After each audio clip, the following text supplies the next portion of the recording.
To order.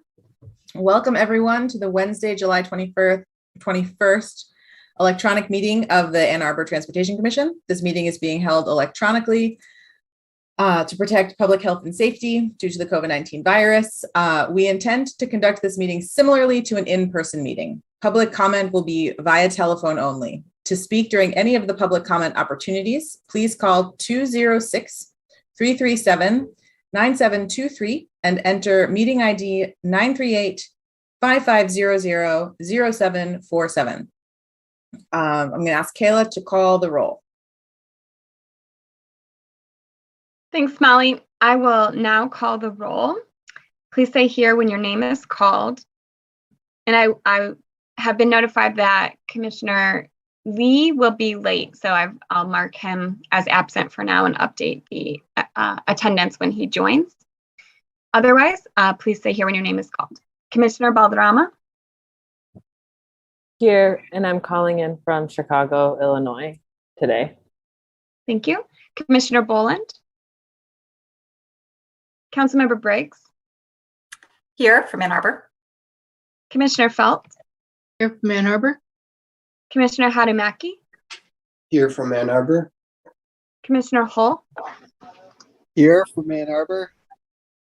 Commissioner Kleinman? Here from Ann Arbor. Commissioner Parsons? Here from Ann Arbor. Commissioner Smith? Here from Dexter. Commissioner Summers? Here from Ann Arbor. Commissioner Dolan? Here from Ann Arbor. Commissioner Hess? Here from Exmoor, Virginia. Commissioner Hutchinson? Here from Ann Arbor. Commissioner Margolis? Lieutenant Sherba? Commissioner Stupka? We have a quorum. Great, thank you. Now we'll move on to the approval of the consent agenda. Are there any modifications to the consent agenda? All right, is there a motion to approve the consent agenda as presented? Councilmember Briggs. Seconded by Commissioner Hadamaki. All those in favor of the motion, please physically raise your hands. All those opposed? And the motion, the consent agenda passes unanimously. All right, so we're going to move on to public comment. This is an opportunity for people to speak for up to 3 minutes. Please call 206-337-9723 and enter meeting ID number 938-5500-0747. City staff will select callers that have raised their hand by using the last 3 digits of your phone number. In order to electronically raise your hand, please press *9 on your phone. You'll hear an automated announcement that the host is allowing you to speak. When speaking, please move to a quiet area and mute any television or background sounds. Do we have any public commenters tonight? We do. Phone number ending in 588. I see your hand raised. I have enabled you to speak. Please go ahead.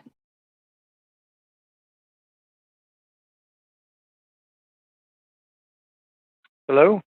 Hi. Hi, this is Peter Houck. Hello, Transportation Commission, and thanks for the opportunity to speak tonight. I'm concerned about the plan to repave Scioto Church Road. I live nearby and use it almost every day as a driver, cyclist, and pedestrian. I've witnessed firsthand that misuse of the center turn lane is very common among the drivers on Scioto Church. It takes many forms, including passing slower drivers and jumping the queue at traffic signals. The most common misuse, though, is passing people who are slowing to turn right into side streets or driveways. Earlier this week, I shared a file with some diagrams of what that behavior looks like. Thanks for including that file in tonight's meeting documentation. In one example, shown in that file on page 3, the driver passed a motorist who was turning right at the exact time that I merged into the center lane to turn left. It was nearly a head-on collision. In another example on page 4, I slowed for a pedestrian who was in the crosswalk at Greenview. I can only assume that the driver behind me thought I was going to turn right onto Greenview, and he passed me, as is commonly done on this road. It was a near miss for the pedestrian in the crosswalk and could have been a disaster. So those are two memorable examples in which I was personally involved. But I see the bad behavior from a distance all the time. Passing slower traffic, racing, speeding. Scioto Church Road is 45 feet wide in some places. I'm not surprised that we have high speeds and misuse of the lanes on this road, since there's ample room in the roadway for speeding and passing. And I don't think that the new design has the right features to deter this kind of bad driving behavior. Drivers do not observe the lane markings and signage in place today. I don't expect them to with this new design, which still has the same uninterrupted stretch of 45 foot wide roadway.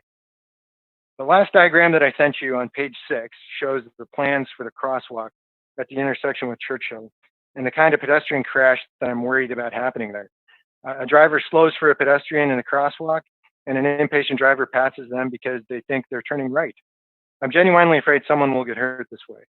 This kind of interaction will be more common once the planned crosswalks are added. We need the crosswalks, but we also need a way to prevent this dangerous scenario. Construction has been delayed on this project and won't start until September.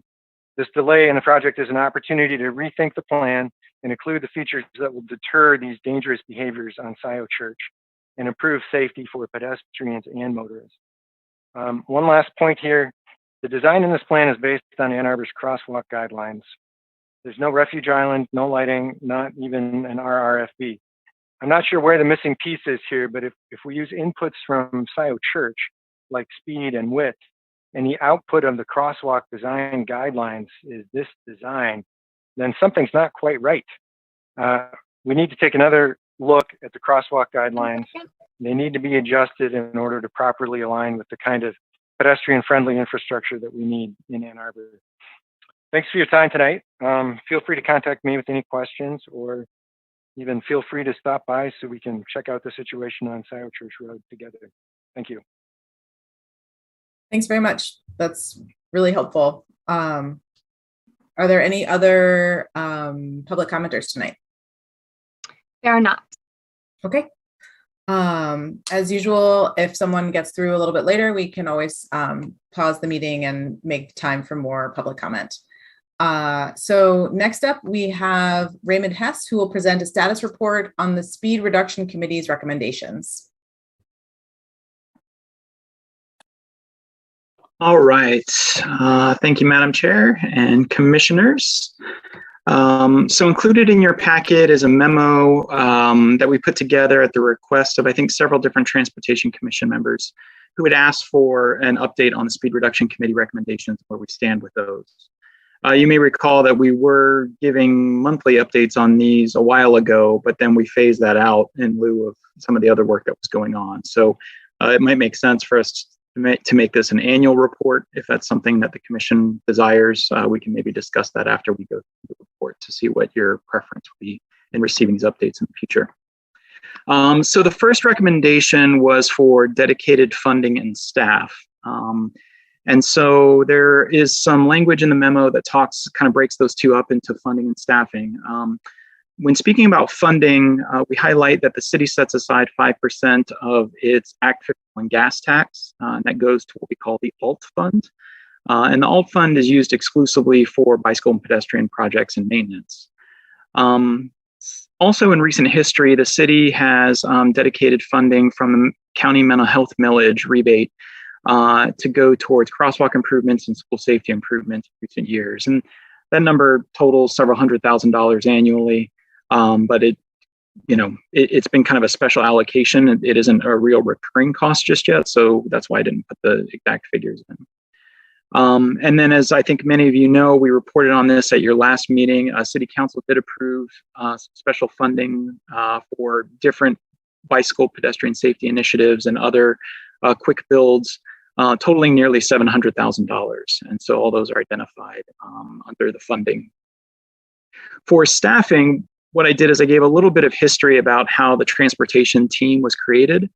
which included the hiring of myself, bringing 2 of the existing transportation engineers into the transportation team, bringing the transportation program manager from systems planning over to the transportation team, and bringing the signs and signals team to the transportation team from public works. Additionally, we hired a 3rd transportation engineer. You may recall him, Cyrus Nahidi. We stole him from the Transportation Commission, and now he's part of our team. And then we also have the signs and signals team fully filled for the first time in a long time, and they're up to 14 positions now.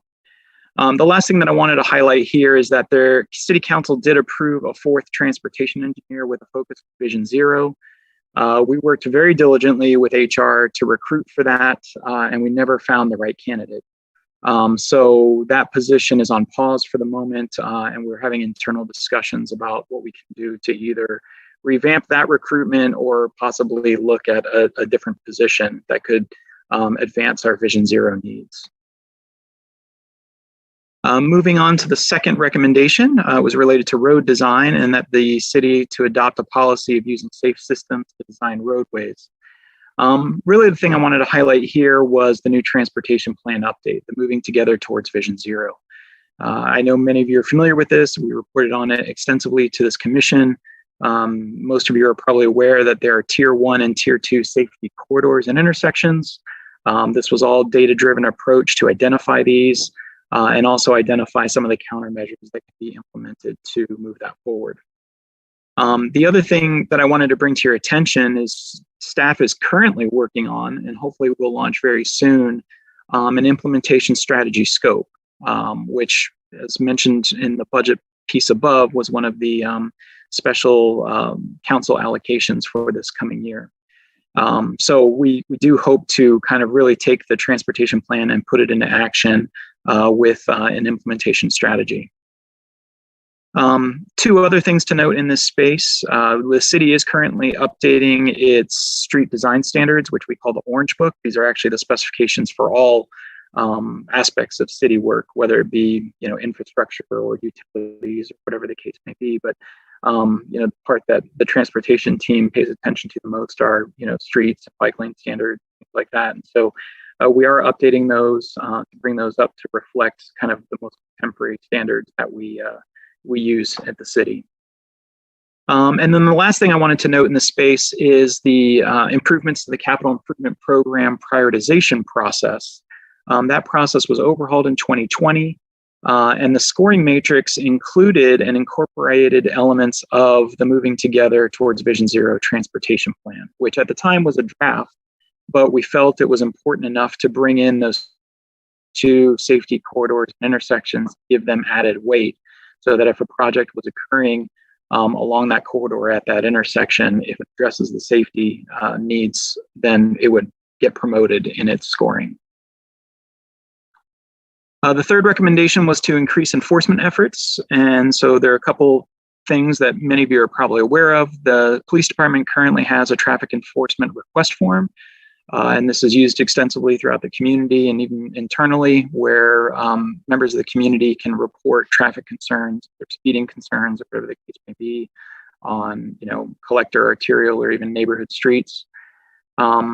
Then another example that I cited where engineering and police department have worked together in the past was the changing driver behavior study, which was a study spearheaded by a professor out of Western Michigan who wanted to see the effects of if we coupled signage with enforcement with kind of encouragement, what we could do to see the effect of people stopping for pedestrians in the crosswalk. And then the last thing that I note here is that the police department regularly provides crash reports involving pedestrians to city council on a monthly basis. The fourth recommendation was to expand and sustain public outreach campaigns. So there's a lot going on. We know there's always room for improvement when it comes to engagement, but we do a lot in this space, or we try to do as much as we can. So the first thing that, if you weren't aware, there was a memo provided to council a couple of years ago that kind of talked about what type of engagement we do given the kind of impact of the project or the scale of the project. And so we kind of talk about, for a bump out, for example, we may just notify the adjacent property owners, but if there's a big corridor change or redesign, then we would do a much broader community-wide engagement. So it kind of runs the spectrum. The other thing that I should note, and kudos to Kayla on this one, that she organized a International Association for Public Participation, also known as IAP2, and a bunch of city staff members went through that, including the entirety of the transportation team office staff. So all the engineers, all the planners went through that training. And so it's a great resource. We all have workbooks and guidebooks that we can use in terms of how to augment our engagement efforts. In terms of how we've put that into practice in recent history, again, looking at the transportation plan, the Moving Together Toward Vision Zero, had extensive community engagement. And Eli can tell you all of that engagement, a lot of it over 2 years, thousands of touch points with different members of the community. And all of that is detailed in Appendix C of the public engagement strategy of the transportation plan. So you can go through and actually see how much was collected. On a smaller scale, the Healthy Streets initiatives for both 2020 and 2021, based on what I've seen across the country, we did a lot of front-end engagement in terms of getting feedback from the community in terms of where the community might be interested in seeing different types of treatments, whether it be neighborhood slow streets or arterial reconfigurations. And so, we took that into consideration and provided all of that information to City Council for their deliberation when that project was up for their vote. The fifth recommendation was to amend the traffic calming program. So previously we had reported this as complete, that I think all of you are aware that City Council approved an updated residential traffic calming program back in November 2018. That was a couple-year effort that culminated in a much more user-friendly traffic calming program that made it a little bit easier for neighborhoods to qualify for the traffic calming program itself and get petitions into the city. The reason why I wouldn't say it's complete anymore is because we have opened a new chapter, hopefully. We are looking into a major streets traffic calming program. So again, City Council had approved $100,000 in funding in the fiscal year 22 budget to develop such a program. So we're currently thinking through that right now, and likely will kind of augment it with the implementation strategy that I mentioned above, and see, because those two efforts are fairly well aligned. And so we hope to have that kicked off here later this year, at least starting the process to develop such a program. And the last one is probably the stickiest among the actually it's not the last one. The second to last one is probably the stickiest, which is lobby for speed changes on state-owned roads, starting with Washtenaw Avenue. I can tell you honestly that in the 3 years I've worked for the city, this has been an ongoing dialogue we've been having with MDOT. We tend to continue to hit a little bit of a brick wall whereby MDOT asserts that they will set the speed limit based on the 85th percentile. Again, I think many of you are familiar with this concept, but generally speaking, you set the speed limit based on what 85% of the population is doing, that speed or below. And so the idea here is that sometimes actually leads to an increase in posted speed limits, because if cars are going above the posted speed limit, then it actually can push the speed limit up. And the reason why it's particularly sticky is MDOT has put a condition, a proviso on their evaluation of Washtenaw, which is quoting an email from the Brighton TSC engineer. The city must adopt a resolution that states that the city is in agreement with any and all changes to speed limits as determined by Michigan State Police and MDOT, and will support any changes identified. So in other words, the state has asked the city to preemptively approve any change, even if it is an increase in the speed limit. And so I'm sure all of you can imagine how that is a tough pill to swallow, because not knowing what the outcome of such a speed study would be, it might not be in the city's interest to make such a formal request. The other thing too to note here is on this that the state has said it would be for all trunk lines as well. It wouldn't just be for Washtenaw. So we're talking Washtenaw, Jackson, Huron, and North Main. So if we put in a speed study request, they would evaluate all of those in a single kind of study. And again, it may result in increased posted speed limits. And then the last one, last recommendation was to create a Vision Zero task force. This is something that has been evolving over time. So as we were developing the transportation plan and moving together towards Vision Zero, since again, it was a Vision Zero focused plan, we as staff were kind of viewing the Community Advisory Committee as a sort of Vision Zero task force. But now that the planning process is done, there is interest to kind of keep that momentum going for that committee. We do have an existing alt committee. It's a smaller committee that helps us make decisions on alt fund investments and recommendations on alt fund investments, as I mentioned above, and they comment on other bike ped initiatives. But what we're currently thinking is we can take that alt committee and augment it with the Community Advisory Committee from the vision or from the transportation plan to kind of create a new Vision Zero task force. That is subject to change. We haven't kind of hammered out all the details, but that's currently what we're thinking. So we can kind of make sure that you all are aware when that Vision Zero task force is in the works and when it's being created, so that you all are aware of that progress. So that's my update on this, and I'm happy to entertain any questions you all might have. Great, thank you so much. For questions, maybe let's try the raise hand button. I feel like that's been helping me see people better. Commissioner Hadamaki.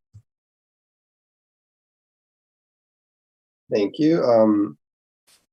Two questions. The 2018 Speed Reduction Committee report mentioned a possible application for an exemption to use speed cameras. And so I just wondered, is that still something we're pursuing, this possible exemption that was mentioned, or just what the feel is on speed cameras for the enforcement section? And then secondly, for the speed changes on roads, do you have a status update on the lobbying effort for the statewide minimum of 25 miles per hour lobbying, or I think there's some possible pending legislation. Just wondered if you could provide an update for people watching on that effort. Sure. So for the speed cameras, I have heard some discussion about it. I think even some council members have expressed interest in it. In speaking with some of my colleagues from Grand Rapids and Detroit, they are not aware that there's some skepticism whether or not such a measure would be supported at a statewide level. Now, this is allowing for it, legislation that would allow for traffic enforcement cameras at a statewide level. So whether there's an exemption process or, a pilot, for example, at a statewide level, I don't know of any particular movement on that. It might be something for us to, pitch to, for example, the city council has a policy advisory committee, I think it's called. That might be something that staff can suggest to them.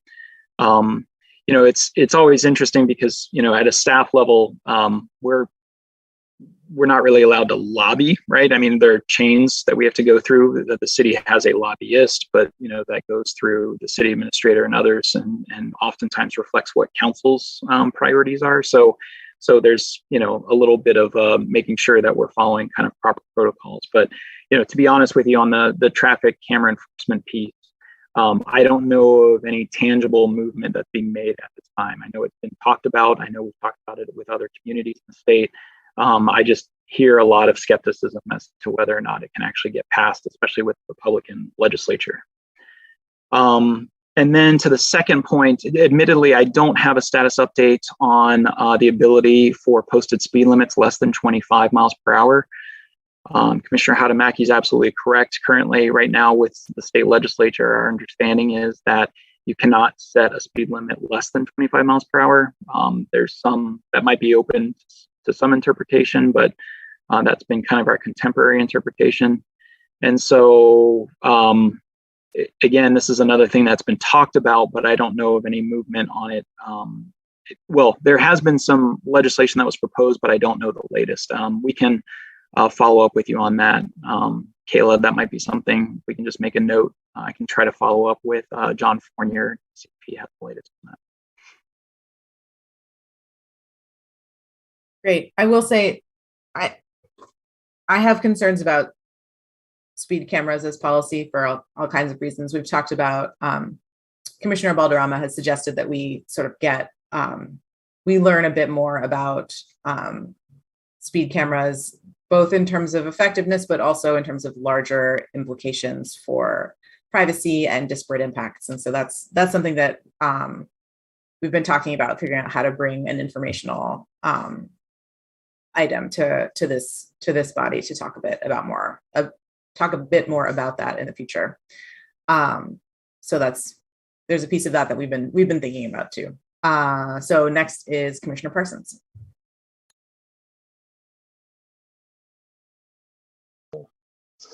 Got it. Raymond, thanks so much for the update. And yeah, I super appreciate it. I feel like I don't know if these are questions so much as comments. And I was one of the commissioners that was involved with this speed reduction committee. So I feel it's appropriate. And Cynthia and Kayla, I think we're both very much involved. So they might be able to chime in a little bit if I miss some gaps or something. So comments and maybe you can construe them as questions. Sorry. One is that this is like a 3-year-old document at this point. And I want to just say there's so much positive that has happened. I didn't anticipate this much movement. So I very much appreciate hearing all the progress that the city is making, particularly with outreach and the traffic calming in the neighborhoods. So I just want to acknowledge that and just say that, you know, this is working and we should keep doing it and press forward. And I would love to see the traffic calming on major roads develop, as well as some of our investments in that category. That said, it brings to the second point, which is investments. We talked about increasing funding as one of our recommendations. And I just want to highlight the Act 51 funds that are highlighted here. 5% of Act 51 funds go to a certain pool that deals with pedestrian and bicycle infrastructure. It needs to be clear, and I don't think the public does understand this, but Act 51 accounts for 7% of our roadway construction funds. It's such a minuscule amount. And this was not only confirmed in 2016 when we were originally discussing it, but just a couple of months ago when we were talking about the budget. What that means to my mind when you do the math is that Act 51 funds, so 5% of Act 51 funds means 35 cents of every $100 is devoted to this. Like 35 cents of every $100. That's just a staggering gap in my mind. To put it in context, we're spending $14 to $18 million on resurfacing and repair every year of roadways. So I just want to highlight that and make it clear. The other one is enforcement. This was just through conversation, what we came to understand on the committee is that enforcement only occurs if vehicles are traveling over 7 miles an hour. That's sort of the threshold to have it stand up in court.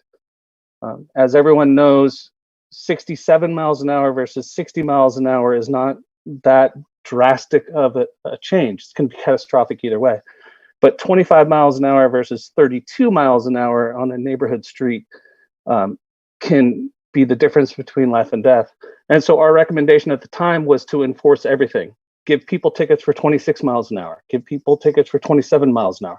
It doesn't matter. It's the enforcement aspect. It's the stop and talk that's more important than actually, the other legal aspects. So it's sort of some context. Maybe you can speak to it or maybe not, but it's just something I just wanted to throw out there and to remind folks of some of the context of the discussions we were having at the time and where some of these recommendations were coming from.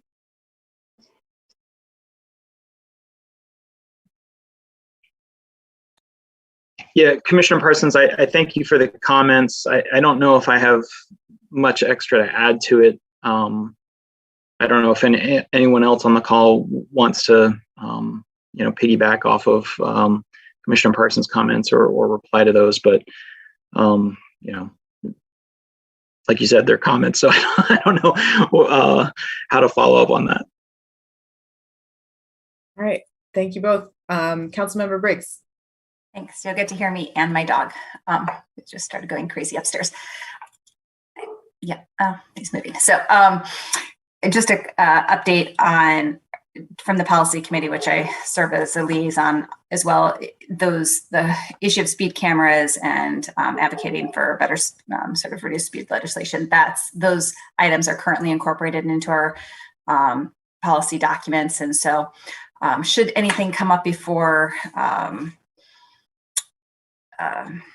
Senate or House Transportation Committee at some point, this coming year, which I'd be a little skeptical of, but if they did, I think staff has full permission to go and advocate on behalf of this. Obviously, as Chair Kleinman mentioned, there's additional investigation that kind of needs to go into taking a look at speed cameras and kind of understanding how they're being utilized today in terms of the technology and weighing some of those issues. My question, though, was around the neighborhood traffic calming program. I'm trying to remember what happened back in 2018. I know that there was a little bit of debate back and forth with council, and some of I can't remember if there were certain elements of that neighborhood traffic calming program that were taken out or modified. I know there were some debates at the time, and I'm trying to kind of go back and look at it. It looks like there was additional language was modified to emphasize that the program applied only to local streets and emphasize the resident-driven nature of the process. But I couldn't remember if there were changes that were sort of put in that made it more cumbersome, or or not quite as easy as maybe the committee had recommended. Do you? Okay. Yeah, and Kayla may have to help me recall this. I seem to recall that the first draft that was presented to council allowed for the city administrator to approve traffic calming petitions administratively, and that council wanted that to rest with them. Am I remembering that correctly, Kayla? That was the kind of the biggest change from what was originally proposed to what was ultimately adopted? That's what I'm remembering as well, that, yeah, the previous process was that each traffic calming project gets approved individually by council. We suggested through the discussions with the task force and staff discussions that the city council maintains the authority over the program, but that if staff follow all the guidelines of the program, that it not need that extra step of getting council approval for each project area.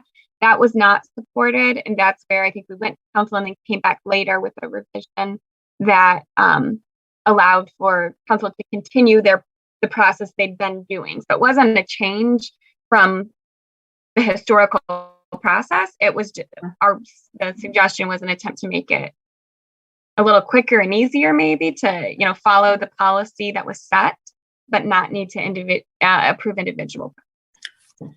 Well, at least from my perspective, I think it might be worthwhile to just go back and see, as we're kind of thinking about traffic calming again, especially in the context of the major arterial program, that were those recommendations that were recommended at the time, do they feel like that there are still recommendations that might expedite the traffic calming process? It might be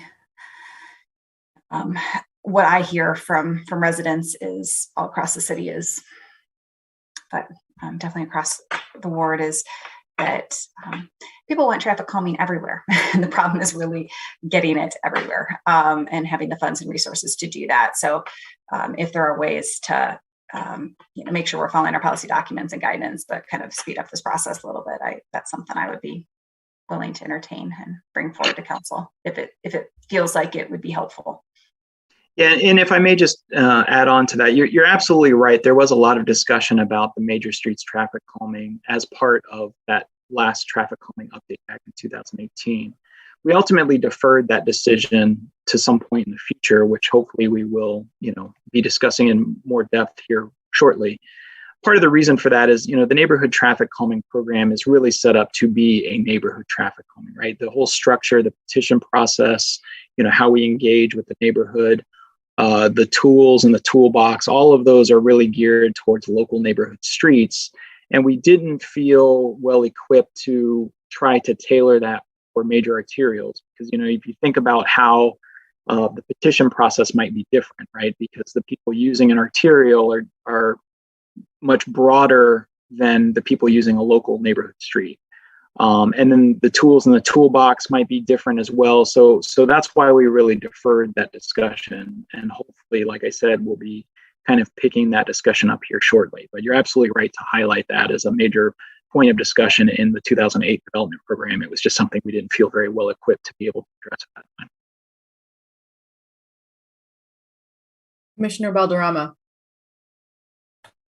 Thank you for sharing the document, Raymond, and for providing all of these updates. I feel like I'm definitely learning a lot more as we go. And my comment and question is a little bit more in terms of transparency for the traffic enforcement request form. I was looking at the study for the changing driving behavior study. I didn't get a chance to do a thorough read, but I was looking at the population sizes for where these studies happen, and they were much smaller cities, a little slightly smaller than Ann Arbor, but I also was curious to see the racial makeup, just thinking about when we think of community policing and just the widely known fact that Black and brown bodies are typically policed at different levels and different rates as well. And so I wanted to learn a little bit more on how that is being held accountable by community members, or what sort of documents are available that take into consideration a little bit more of what I had just mentioned.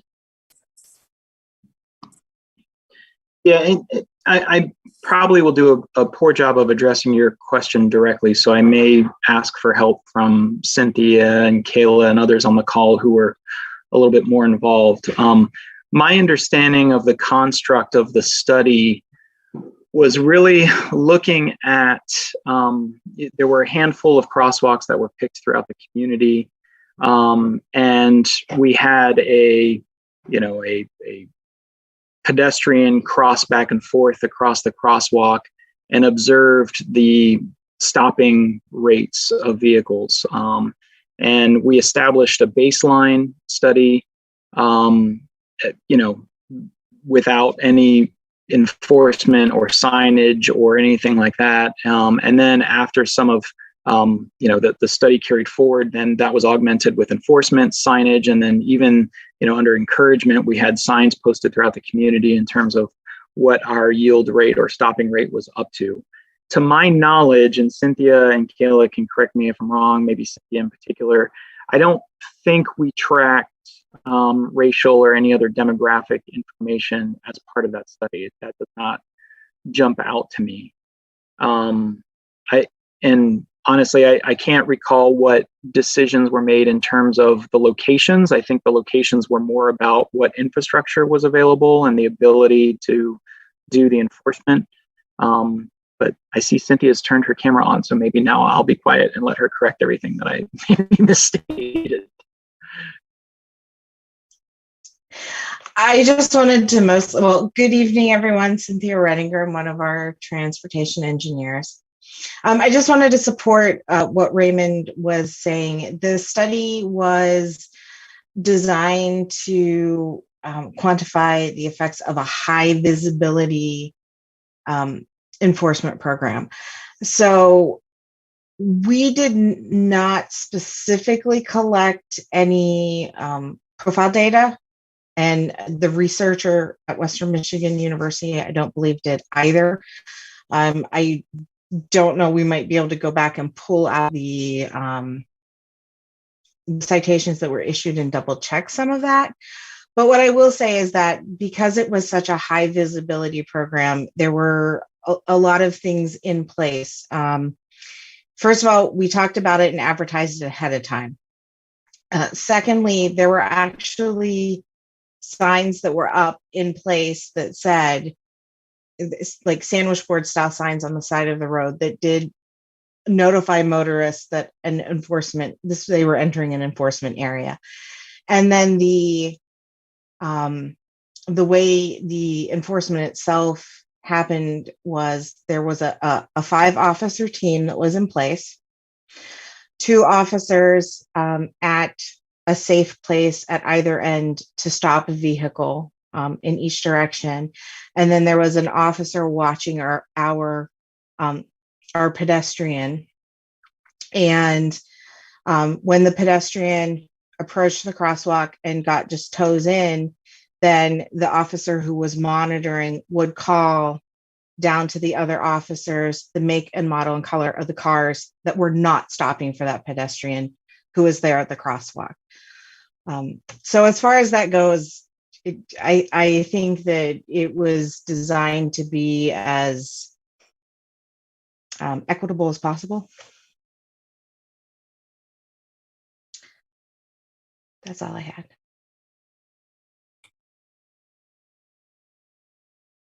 All right, thank you. I see Councilmember Briggs. Yeah, I just wanted to follow up a little bit on that.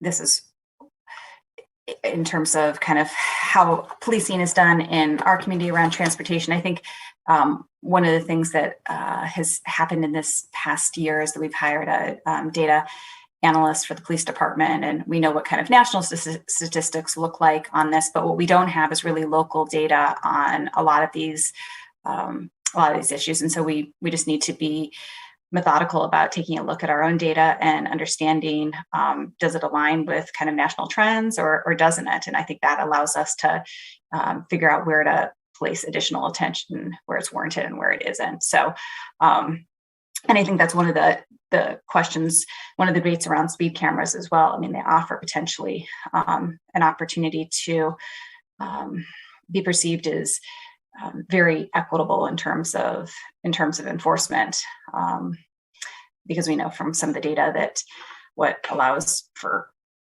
better compliance on a lot of protection issues is either really high visibility campaigns or zero tolerance campaigns. That's at least from the literature that I've reviewed. Maybe there's more recent that shows that there are other factors that are also important. But anyway, I don't know if others have seen any other recent data on that in terms of other factors beyond sort of high visibility or zero tolerance campaigns, Raymond or Cynthia.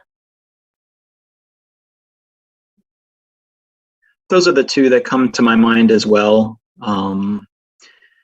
Yeah, it'll be an interesting discussion to have with this commission and, you know, our partners at the police department and others in terms of, you know, what would be the best way to effectuate the change that we're looking to effectuate related to Vision Zero, and with the resources we have, you know. So I Councilmember Briggs, I think you know, hit the nail on the head with the, you know, the two types of approaches that we commonly see. So.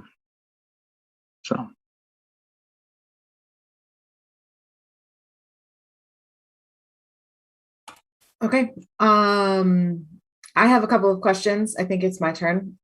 So the first one is about those trunk lines, and I'm curious about whether the city has run its own speed studies or has considered running its own speed studies, so that we might get a preview of what's likely, what the findings would likely be if the state were to run a speed study.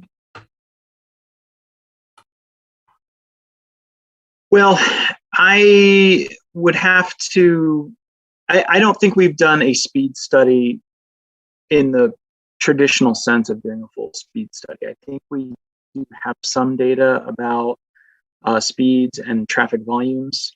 We do have a lot of crash data. Washtenaw, for example, is identified as a tier 1 corridor in the moving together towards Vision Zero transportation plan. So there is enough data out there, we believe, to suggest that some of these trunk lines are posing a notable problem on Ann Arbor roads. So it is something we will bring to MDOT's attention. It is something that we will continue to highlight for them. But I don't believe, and again, I might, maybe Cynthia can correct me if I'm wrong, but we haven't done an official speed study of our own. What we've tried to do is provide them with supplemental information to say, hey, 85th percentile aside, these are the crashes that are happening. These are the intersections that are identified in our transportation plan as being tier 1 or tier 2. So then I guess my next question is, like, who do we yell at about this? Like, if we, to the extent that the city of Ann Arbor can be doing advocacy, to the extent that individuals, groups can be doing advocacy about this, like MDOT has sort us in this bind where they say, we're not going to do a speed study unless you preemptively agree to accept the results. You know, how do we speak to their manager? I guess is my question.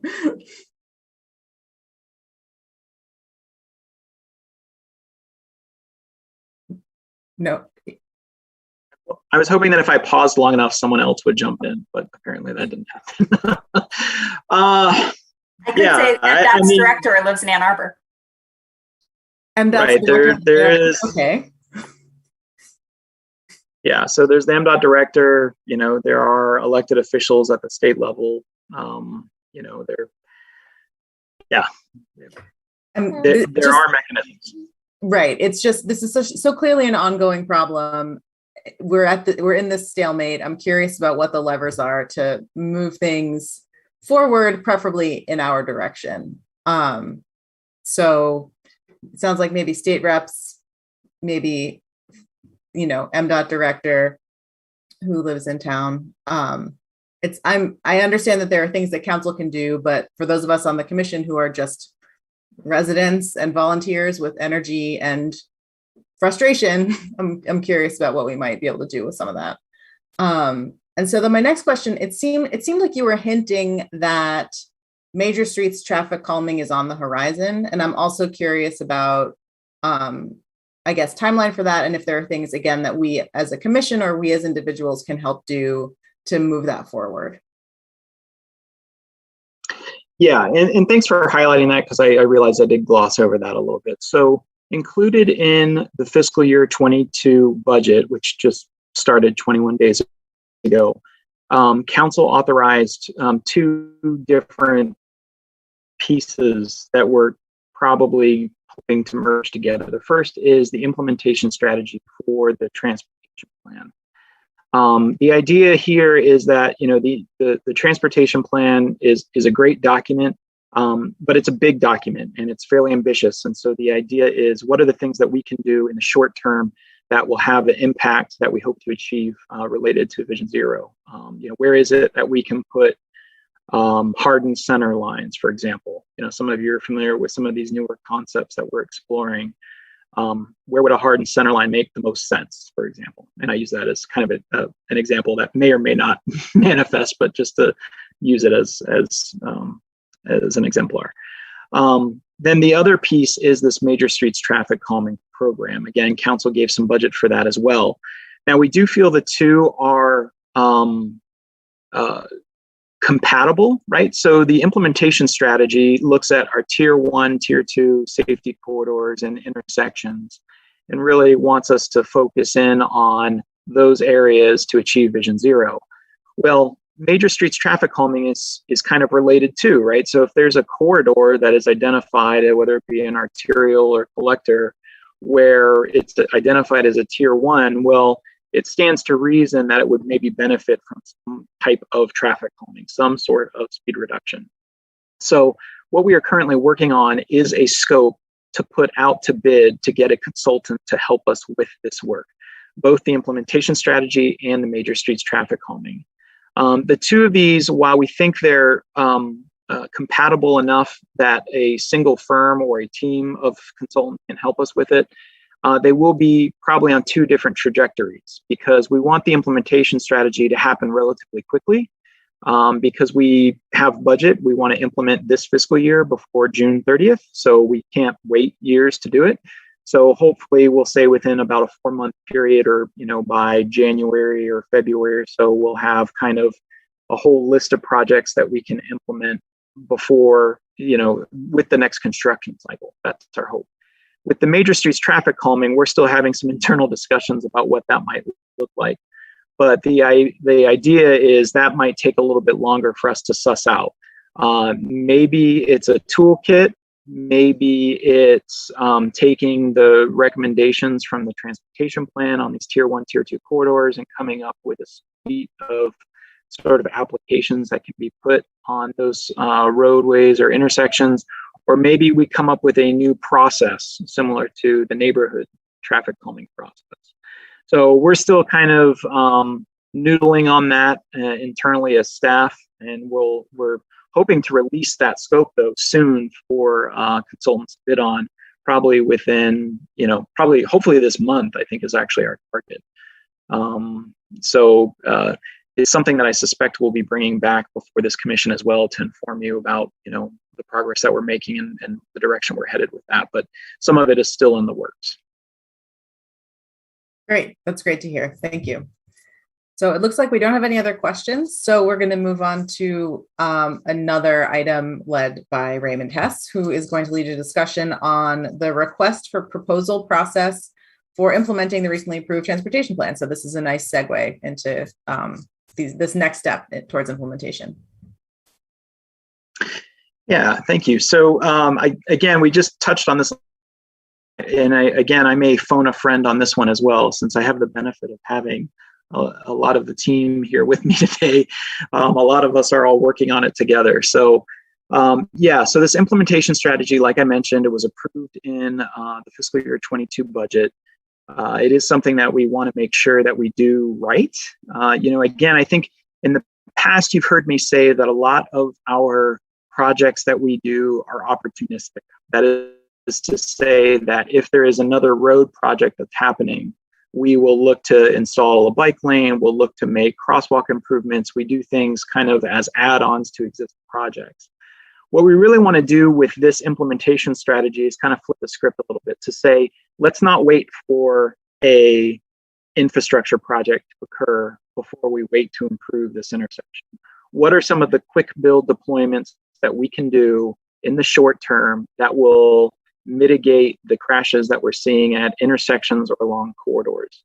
And so this implementation strategy is really to have a consultant help us think through that.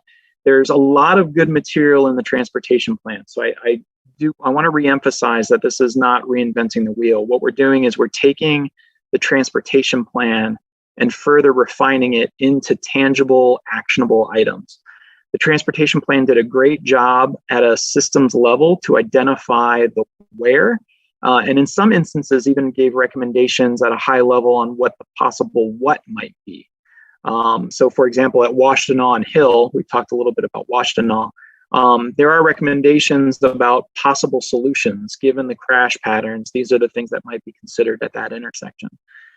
So the idea is to really kind of take the recommendations from the plan and boil them down from, we'll say, 40,000 foot down to 10,000 foot down to the 1 foot level. So then that way we can actually put them into practice here.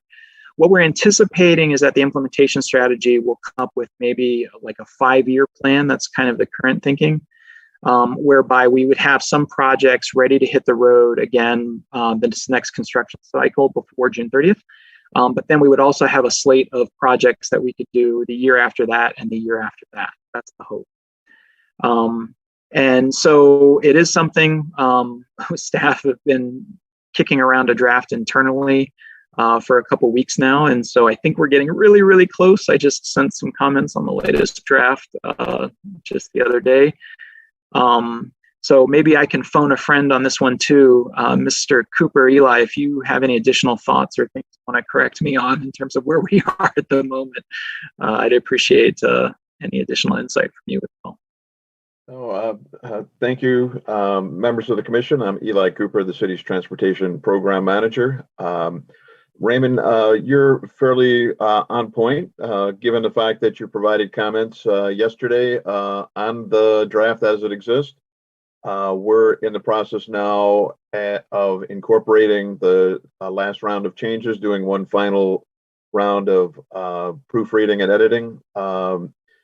With the good wind at our back, and if the creek doesn't rise, we should have this easily out before the end of the month. I don't want to overcommit and say target the end of the week, but that this is something that by the time the commission convenes again, the hope is that we not only will have compiled an RFP and released it for response, but that we'll have already had a pre-bid meeting, and we will have had question and responses with potential contractors who'd come in to help us to come up with actionable items, the strategies, and the recommendation for directions to move forward.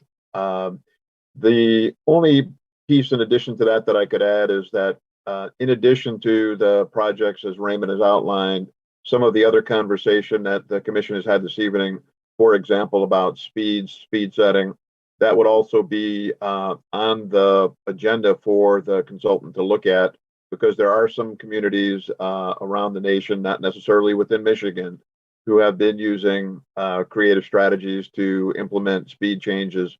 And that since it is a component, a strategy within our plan, those are incorporated within the draft scope as it exists today. And I think we will be looking forward to receiving input and recommendations on that to bring both to the commission for feedback as well as to the community. I think the only other piece is that it's very important to note that within the context of a Vision Zero program, this is not merely the city, an agency with staff, but this is intended to be a reflection and an articulation of the values and policies of the community. So the highlighting what Raymond had said earlier about the advisory committee, integrating that with the alt committee members of the commission as well, in order to get a robust body of a variety of interests to help us to guide our work moving forward. Not that I have any issue with my colleagues as transportation engineers, but Vision Zero really requires a whole community lift. And hopefully this implementation strategy will facilitate the engagement with many stakeholders to help us be able to move our program further faster. Not faster in speed, but faster in getting done. Thank you for that. Great, thank you both. Are there questions?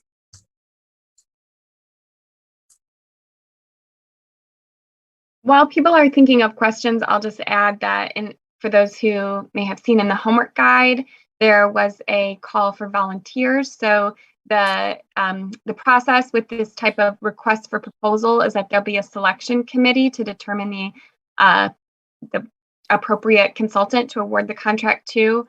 And similar to the involvement we had from the Transportation Commission when a consultant was selected for the Transportation Master Plan development, there's also opportunity for commissioner involvement on the selection committee for the implementation plan. So that there was a call for that in the homework. And if you are interested, please email me. Thank you.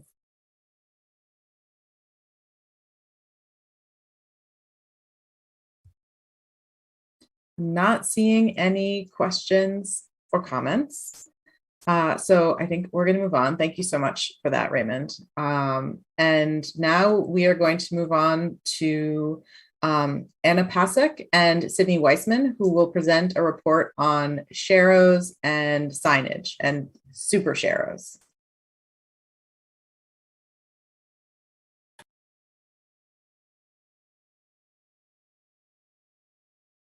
Good evening. My name's Sydney Wiseman, and I'm here tonight with Anna Pasek, and we are graduate students at the University of Michigan, interning with the transportation team this summer.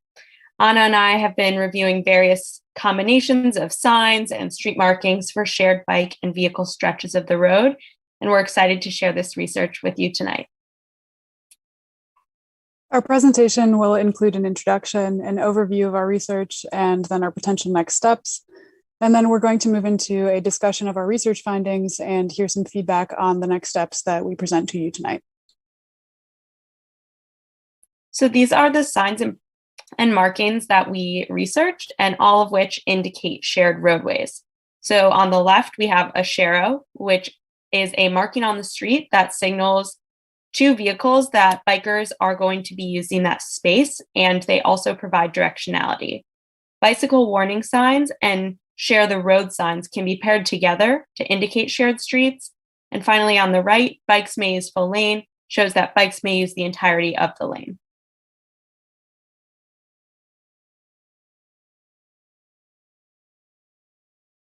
So the basis of this task was to understand how various signs are used in urban spaces, specifically where bike lanes are not feasible.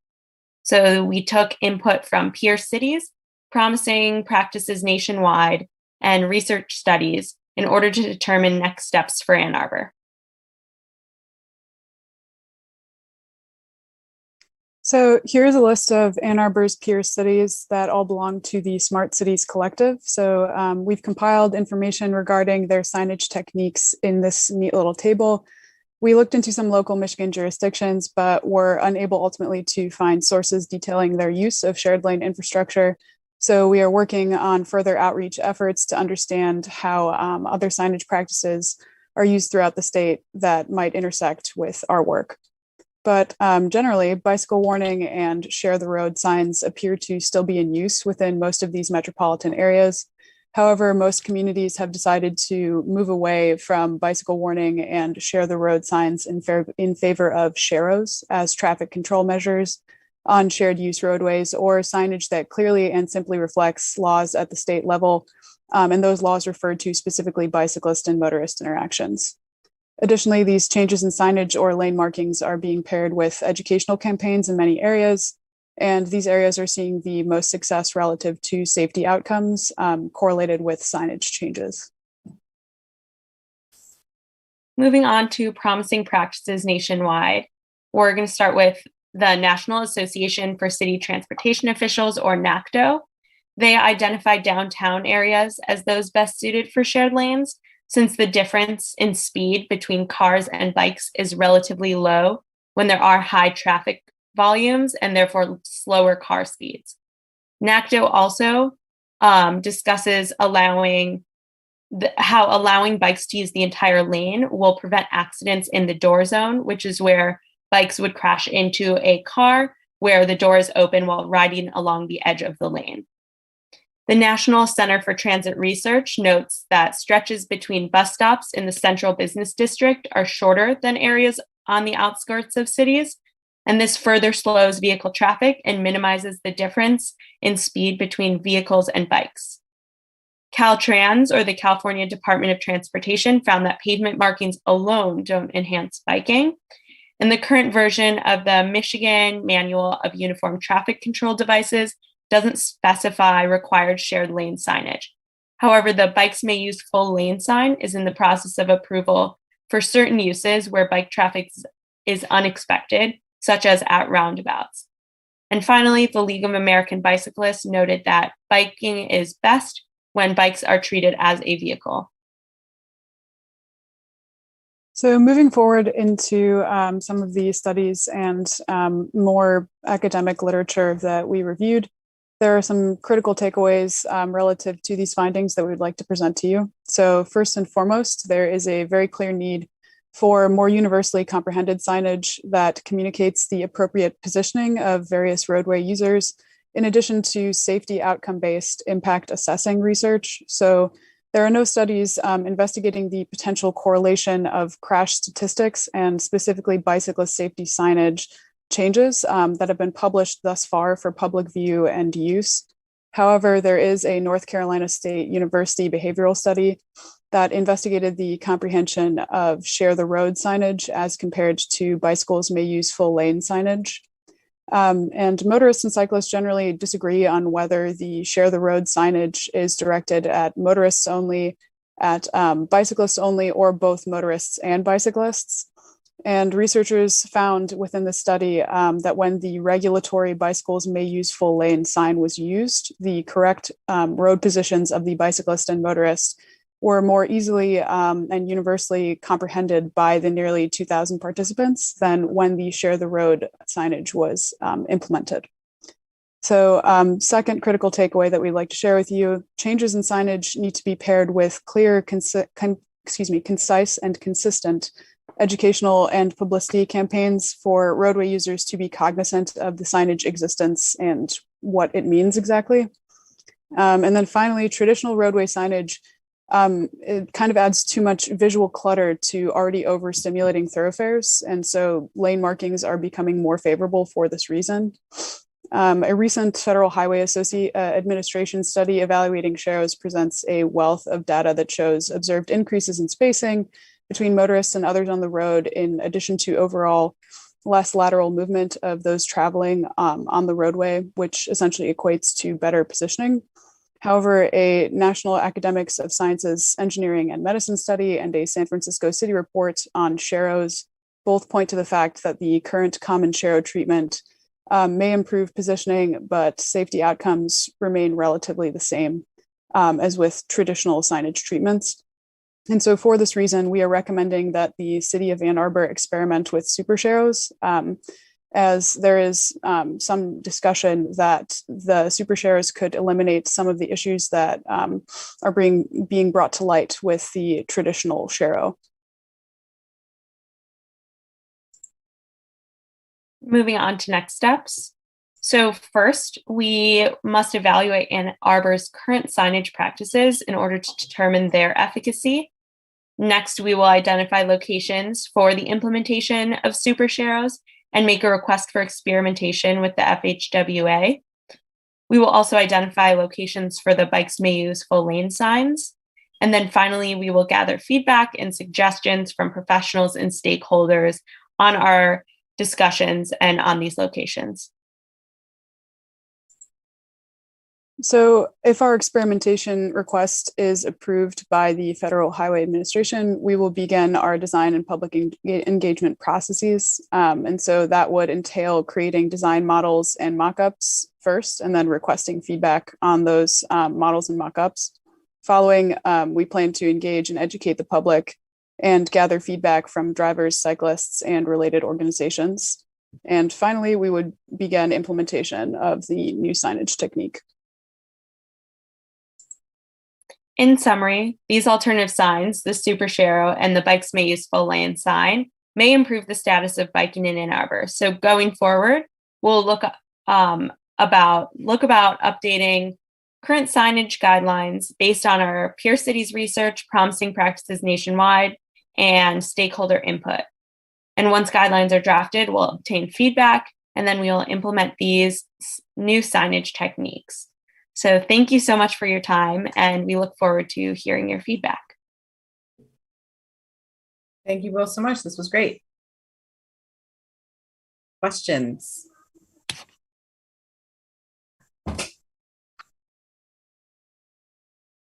Yeah, Commissioner Summers. So in Michigan, aren't bikes allowed to use the full lane? Anyone on a bike can allowed on the road? This is what I understand about Michigan vehicle code. And you can ride to and rest while doing that.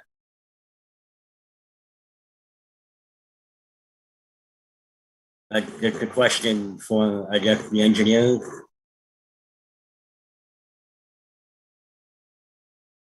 All right. Well, so Yeah, go ahead. Go ahead, Eli.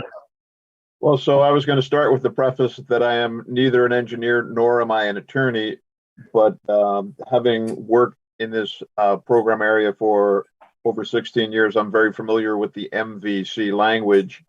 And what's important to note about the Michigan Vehicle Code language is that it, as a matter of its initial authorization authorizes bicyclists to stay as far to the right as is practicable.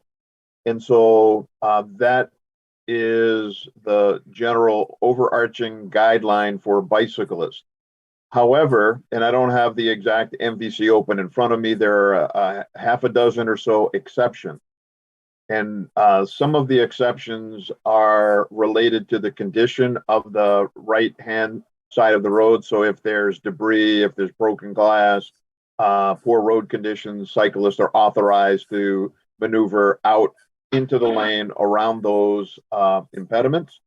Another area, and this is important for the bikes may use full lane for deployment in, like, for example, our downtown areas, where a roadway is not quote unquote wide enough for a vehicle, automobile, motor vehicle, to overtake a bicycle that's also defined as a vehicle in the MVC within the same space, that there is a provision, and it's an exception, stay as far to the right, except if the lane is so narrow that a car can't safely pass you, and then the bicycle is authorized to take the lane.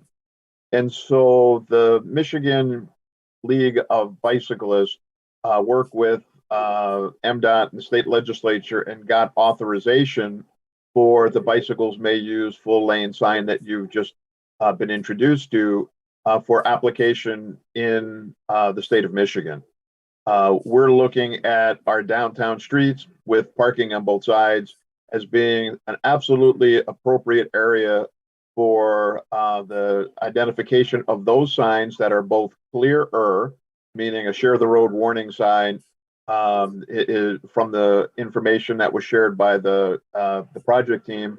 It clearly is not as crisp and as clear as a statement that says bicycles may use the full lane, and the location of a share road pavement marking and an oversized one at that right in the middle of the lane again reinforces the actual reality that although, so if you get into a cocktail party discussion about where bicyclists may ride in Michigan, the general answer is as far to the right as is practical, except, and then the exceptions may well be the entirety of the downtown of Ann Arbor, which with good luck, good wind, and good investment, we can have some of these signs deployed and maybe get federal highway authorization for experimental use of supersized sharrows located in the center of the lane sooner rather than later. So I appreciate the question. Yes, bicyclists may ride two abreast. They should generally stay as far to the right as is practicable, except under the conditions specified there. I hope I've provided the clarity necessary. I'll stay around for additional questions on this issue if there are any. Thank you. Okay. Thanks. Councilmember Briggs. And thanks to Anna and Sydney for the presentation. It's exciting to see the work that you're doing, and I'll be excited to see this pilot project at some point in our downtown, hopefully. One curiosity, I was just wondering in terms of kind of the literature review, I have observed on occasion, folks sort of bicycling the wrong direction in certain areas, and I was just curious if there was, I know the sharrows are really supposed to, they're supposed to indicate the direction of travel, but it feels like that may not, for some folks, that message is lost a little bit. And I'm just curious if you had seen the communities finding opportunities to move past some of the signage or language or some educational techniques that had been helpful in terms of communicating to really bike the direction of car traffic. I can shed some light on your queries there. I think, Eli, I'm going to also tap you, as I think you have a better knowledge of what exactly super sharrow means in terms of the dimensions and how it is supposed to be correctly laid out on the pavement. However, in terms of bicyclists going the wrong way down the roadway, I think that the super sharrow has a lot of potential for solving that problem, simply because it provides a very defined space on a shared roadway where the bicyclist is supposed to be, and often it's paired with color. There is some question as to whether or not we could be doing that in Ann Arbor simply because color is rather expensive in terms of pavement marking.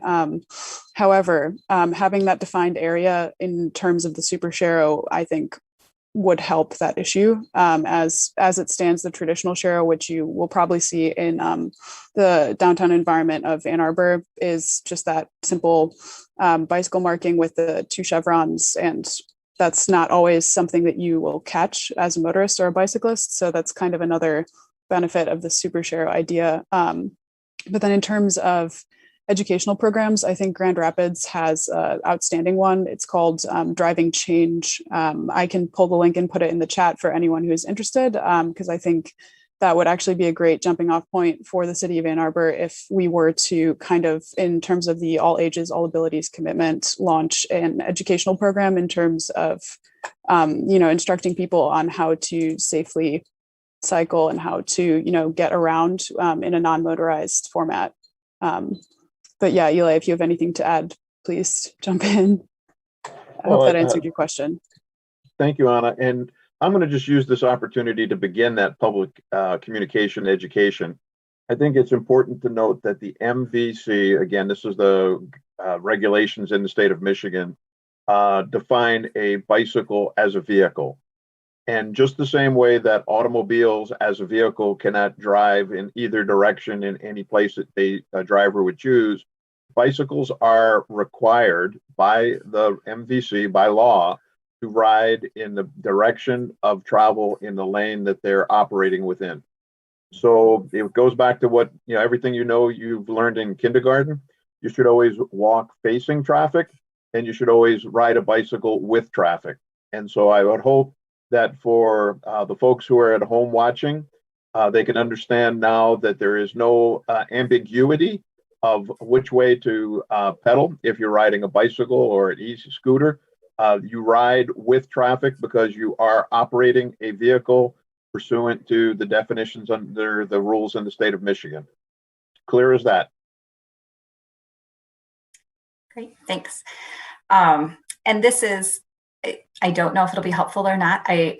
Just in case you're doing more public presentations, it's maybe worth noting that not for me, but the term experimenting on our roadways is a trigger word a little bit for some in our community. And so it maybe, I don't know if using the word pilot versus experiment, if it has the same connotation, and for me, it has the same connotation. I don't know if it actually has the same usage in terms of kind of how you're discussing things, but it may be helpful for Ann Arbor audiences, maybe others as well. Thank you. Commissioner Parsons. Thanks all. Sydney and Anna, I don't know if you knew the can of worms that you were getting into when it comes to this signage, but this is a hotly debated and controversial sort of topic. And I think you guys did really great in capturing it and providing some solutions moving forward that I very much appreciate. One thing I do want to mention in terms of Eli and where these applications of may use full lane can be applied in terms of downtown and parking and that kind of thing. I just want to urge us to think about all those places where road diets weren't feasible, because those are the corridors that actually need this type of treatment. I also want to point out that from what I understand, I looked it up real quick on the internet and it confirmed it, that 14 feet is the minimum lane width for a car and a bicycle to safely share a lane. And so anything smaller than that, less width, is where these signage points are appropriate. So you can run the gamut on that one. Huron, Plymouth, Packard, Platt, all of those places, the lane width is not wide enough to share. And so as far as I'm concerned, anywhere that we have share the road signs really should be replaced at this point with may use full lane. I know that's too sweeping probably, but I think that that's the direction that we should go. I think that's where the legislature and the experts are indicating we should go. Just anecdotally, I also want to share that in terms of share the road, when I was in graduate school, I did a little study. on how share the road is interpreted. And one of my field observations was that bus drivers often said, when are bicyclists going to learn to share the road and move over? And so how these things are interpreted differently is really interesting. I think may use full lane doesn't require the same sort of interpretation that other things do. It's really clear. So I don't know how much outreach is super necessary before we start implementing. I think we should follow what other cities are doing and press on this. And so I appreciate that. I'm super curious about the super sharrows and just want to say keep moving forward. And can I'd like to comment again. The reason why I brought up the bike may use full lane was because it can create confusion that, I mean, I do believe I know what Michigan Vehicle Code says. I don't have it in front of me to show everyone, but the bike may use full lane signs may make it confusing to operators of other vehicles that in some places they can't use the full lane, when in all reality, well, especially around downtown Ann Arbor, the full lane is actually required in most cases. And so and if you're riding to abreast, you definitely need the full lane, which is completely legal. Also with the sharrows, I noticed that at intersections where you transition from bike lane to a sharrow, automobiles almost all of the time, if they're sitting next to you, will race you off the light. So whenever you have that transition from a bike lane to sharrow, there should be some type of differential in signaling, like give the bikers the 3-second walk light, the 3 seconds to get out into the intersection in front of the cars so they don't feel like they can race you. We deal with this every single day. So that's just my 2 cents. Thank you. Commissioner Balderrama. Mine's more of like a comment. Thank you to Sydney and Anna. This is like super informative. And so I'm really excited for like that public education aspect of it. And I think it'll be really smooth application in terms of that as well. And the references. I'm also a big fan of talking about like bicycle safety. And so really appreciate all of the additional references you all included. So yeah, just wanted to say thank you and eager to see your next steps. Thank you. Any other questions or comments? All right, well, this was super helpful and interesting. Thank you, Anna and Sydney. And I am excited to see these new signs roll out soon. So let's see, next up, we have the staff report and updates from Raymond Hess. It's like the Raymond show tonight. Sounds like a terrible show. I would never buy tickets to that show. Did I say that? All right. Okay.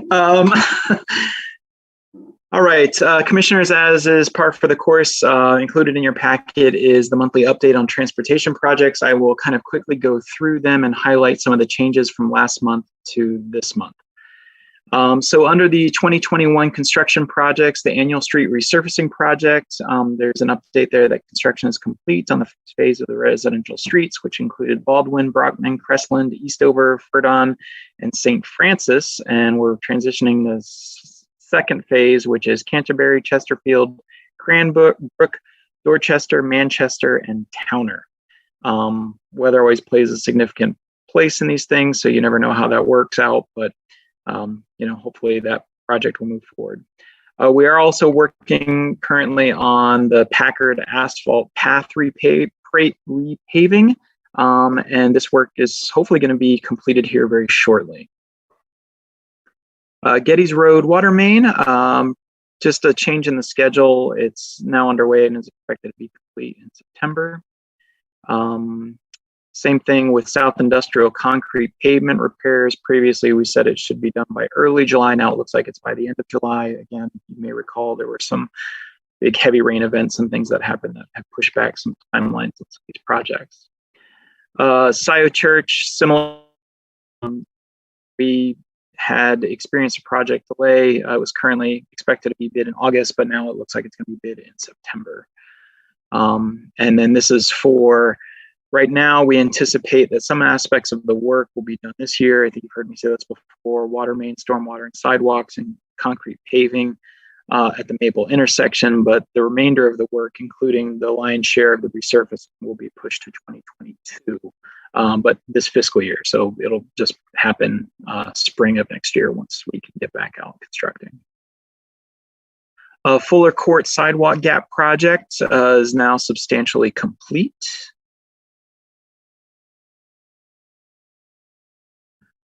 Sidewalk gaps, a little bit of bad news here. The bids came in a little bit higher than anticipated. So it is possible that some of the sidewalk work that we had identified as doing this year may be deferred to a later year. So we'll make sure to give you the updated list once we know the exact implication and ramification there. Ellsworth Research Park Drive intersection, that project is now complete. Signals are up and the crosswalk is installed. Rectangular rapid flashing beacons, the RRFB at Huron Parkway and Glacier Way is installed and operational. Its twin at Baxter and Huron Parkway is delayed because we are waiting for some parts to come in. Bridge maintenance, there was a little bit of delay on the Broadway Bridge due to material shortages, but hopefully the resumption of that work will happen before too long. You may recall the DDA was providing updates on their people-friendly streets initiative. We had clustered those before, but now those are broken out individually in your report. It'll just be a little bit easier to monitor. So specifically, first in Ashley, the two-way restoration is expected to occur next week. So that'll be a big change for those that use that roadway. Division Street, design and engineering is underway and construction is anticipated to begin in early September. State Street, design is being refined and this is a 2022 project. And then the same thing with Miller Catherine, study and conceptual design are underway. And that too is anticipated to be implemented in 2022. Moving down to Huron Parkway, and I always say this word wrong, Tübingen resurfacing from Nixon to Traver. This project includes road resurfacing, filling of a sidewalk gap, and evaluation and repair of a creek culvert. Construction is anticipated in 2022. Geddes Avenue from Observatory to Highland, similarly resurfacing, stormwater improvements and crosswalk upgrades. This will be a 2022 project, but design work is going to begin shortly. There's a big section of sidewalk gap on Newport and Sunset, and there is some work currently underway for that. So the project for the new sidewalk on Newport, on the east side of Newport from Sunset to Downup Circle, and the north side of Sunset from Newport to Brooks, the design is underway and construction is anticipated in 2022. There will be public engagement efforts later this summer on that project. Healthy Streets, a couple of things to note here. The advanced notification signage for the neighborhood slow streets was installed earlier this month. We're hoping that those barricades and such will go up shortly, but as I understand it, I think I saw an email yesterday, the contractor is still finalizing their contract documents. Some of the things are on a little bit of a delay until we get the contract finalized. But the good news is there is some supplemental work through other contracts that is happening. So concrete work on the pedestrian refuge islands on East Packard was completed in early July. Again, you may recall that since we're narrowing the lanes, we had to kind of skinny up those pedestrian refuge islands to accommodate the new lane configuration. So the good news is that concrete work is done and that lane restriping can occur as soon as we get the contractor on board to finalize their contract. So we had initially hoped that the construction of the healthy streets on arterials and the neighborhood streets would commence this week. It doesn't look like that will happen, but I know we are putting a lot of pressure for that to happen starting next week. So stay tuned. Hopefully by next month, we'll have a good positive report that everything is in place. That's my hope, fingers crossed. We are currently also working on a video that will kind of describe the intent and function of Healthy Streets, and it's in production. We're partnering with CTN on that. And the last thing I wanted to note, the Transportation Commission's Healthy Streets Subcommittee will meet August 12th, and I'm sure you'll hear a report from that group at your next meeting in August. Lower Town Mobility Study, the third public 10th via Zoom. We're currently going through the results of that public meeting and refining some of the alternatives. This commission will be getting a future report on Lower Town, and Kayla can correct me if I'm wrong, but I think we're targeting September to bring that back before you. Under MDOT coordination, the signal at Jackson, High Lake, and the I-94 East ramp is operational. There are minor adjustments being made to detection, but for the most part, the project is significantly complete. The Office of Sustainability and Innovation reported that their DC fast charger installation at the Ann Street lot of City Hall, the equipment has been delivered and they're currently awaiting permit applications from the building department to be approved. We have some updated streetlight information for you. 13 crosswalks have been upgraded with positive contrast lighting to date in 2021, and 561 outages have been addressed by DTE to date. There's a lot of new information under traffic calming. So the first thing to note is Rosedale was kind of the next project in the queue. Unfortunately, we didn't get all of the petition signatures that we needed, so we're pushing that back in the queue. It's not being eliminated, but we're still waiting for them to meet the qualification criteria for number of signatures required. So that means that Longman, Northside, and Granger are moving forward in its place. Longman is from Dexter to Jackson. We sent the initial questionnaire just over 10 days or so ago. And then the Northside Avenue and Granger Avenue initial questionnaires will go out later this month. Transportation plan update, there's some language about the implementation strategy scope, but we've talked about that extensively, so I'll move past that. The non-motorized transportation progress report, which includes counts as well, is complete and is posted online. So if you haven't had a chance to look at that, you might find that interesting. You might want to take a look at it. And then the last thing that I included at the request of Commissioner Felt, there was the regional quarterly transportation meeting where staff from Ann Arbor, Ypsilanti, Washtenaw County, MDOT, Watts, and the WAVE met on June 24th. And I've included some bullets about what was discussed. I'll just quickly highlight those.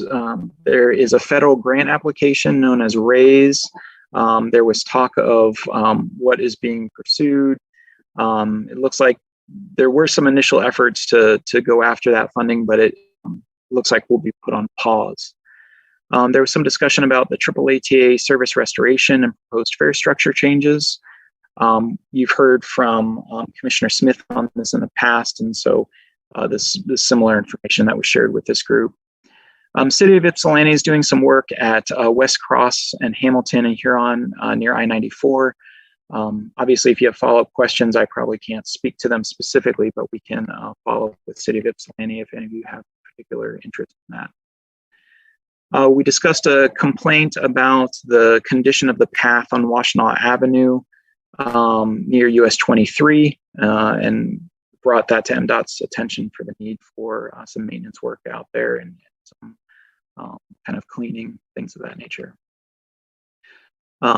We provided some updates on our transportation plan and Healthy Streets, which you're all very familiar with. Ypsi Township has sidewalk infill on Washtenaw Avenue near Dom's Bakery and the Shell gas station that they're working on. There was some discussion about an update for the Washtenaw Bicycling and Walking Coalition's Packard Road Task Force and how they're looking for bike facilities on Packard and how Healthy Streets from Ann Arbor will implement a good segment of that up to the city line. And that, you know, from there on, it'll be up to the road commission, the Washtenaw County Road Commission, to figure out what to do further to the east. Uniform crosswalk design guidelines. Some of you may not know this, but there are efforts underway to come up with a countywide crosswalk design guideline building off of the work that we did in Ann Arbor, in particular the work that Cynthia Redinger put together. The idea here is that, especially when the municipalities want to work with MDOT on what sort of crossing treatments and sidewalks and what have you are warranted, that we have a sort of agreed upon standard for the county that we can look to, that MDOT can say, yes, this is something that we will do within the community. So that discussion has been going on for quite some time, but there is hope in finalizing that discussion here in the not too distant future. And the last thing that was discussed is that the Washtenaw Area Transportation Study, which is our local MPO, has some additional federal funding. And it looks like some of this will go to sidewalk connections to bus stops on Washtenaw Avenue, which is an important transportation connection. And that concludes my report. I'm happy to entertain any questions you all might have. Great. Thank you so much, Raymond. Commissioner Felt. Thanks for including the transportation meeting at the end there. It's nice to hear what they're up to. I have sort of a technical question, I guess. As I was bouncing along Liberty on my bike this afternoon, which I'll say more about during the commissioner comments, I noticed that there were pinkish rectangles drawn around some temporary patches on Liberty, and the bike lane was not included in those rectangles. And I'm wondering, does that mean that the other ones will be smoothed out, but not the bike lane? I was rather confused because the bike lane was in such bad shape, but all the rectangles really specifically ended before the bike lane. Can somebody explain what those markings are or what's happening? This is on Liberty between about 1st and 3rd, going east or going west.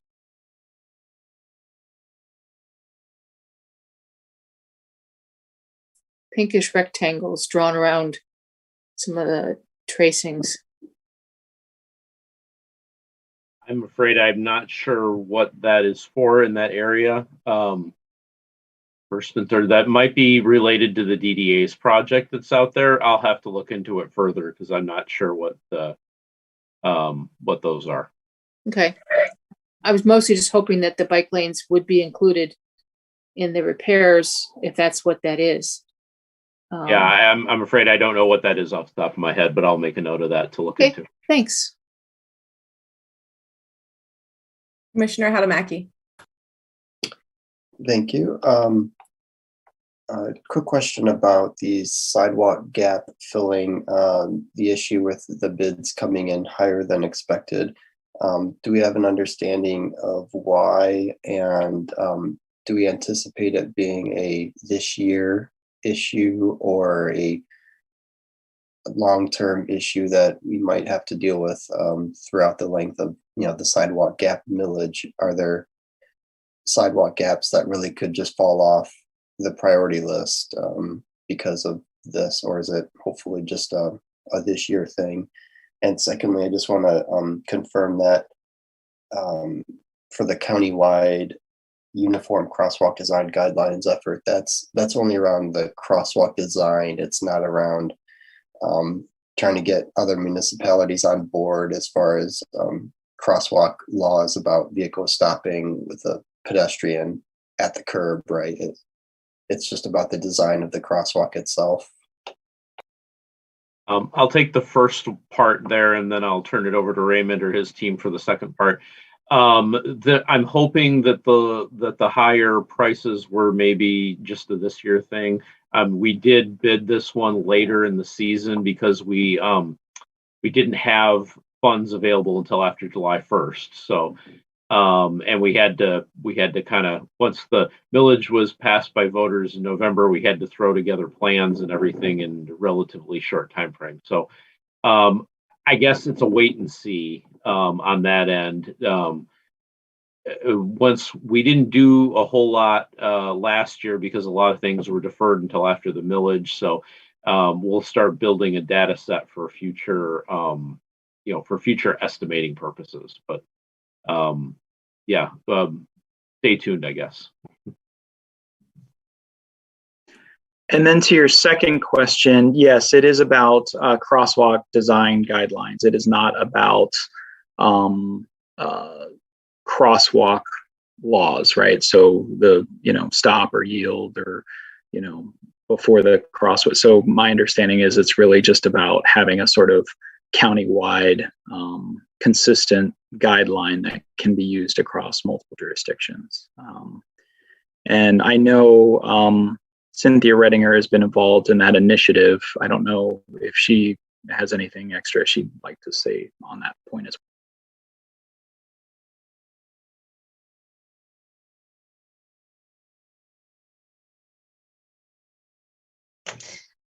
I would just add that it's been a very positive experience. The agencies have really been able to coalesce and look at these. And for the most part, we are looking at those true mid-block locations, so that there can be some consistency in what you're seeing as you travel throughout the county as well. Thank you. Commissioner Parsons. Thanks. I'm going to keep this just to the updates. And there's two questions. I think, Nick, you might be the one to answer the first one about Scioto Church. And then Raymond, I think you can answer the second one about the traffic calming that I have. I found the presentation during the initial public comment period from Peter Houck to be pretty compelling. And I'm wondering, what's the timeline if we do want to consider putting in either hard center lines or medians or tweaking that? I know that this is supposed to be in 2 stages now, but this seems like really compelling. The other thing I'll add is that I live next to 2 pretty major streets that have center lanes that are often abused. So I certainly understand the problem, and it might need to be a wider thing that we bring up, particularly in the sort of major streets traffic calming. Center lane abuse is pretty terrifying for either cyclists or drivers. Raymond, the other question that I have for you is, in terms of the traffic calming, it looks like we have a queue of like 8 streets at this point. And I understand money is a budget. I have to understand that staffing is a budget. What would it take to, in your estimation, increase the timeline so that we can start doing 4 or 5 projects at a time, if that's what the demand actually is? I don't know if you need to answer that tonight necessarily, but maybe some sort of ballpark, just so we have an idea of something to recommend for council. Because I only anticipate that these are going to get more and more as I look at all the traffic calming that didn't happen based on the speed criteria before, and that's not the major factor anymore, for a good reason. So those are my 2, and then I'll stop. I'll turn it over to Cynthia, actually, for the Scioto Church part of it. She's been the transportation engineer that's been on that project team, and she has an update on that. Yeah, I will say that we staff met on this project, and we had discussions yesterday as well as today. And a couple of things that I'll point out is that the design that has been put forward as part of the public engagement was based on our current crosswalk design guidelines. And from the time, a couple of things have happened from the time that we initially started the design on this project, as well as when we established those crosswalk design guidelines. And the most important thing, I think, for everyone to consider is that we have our new transportation policy in the form of Ann Arbor Moving Together.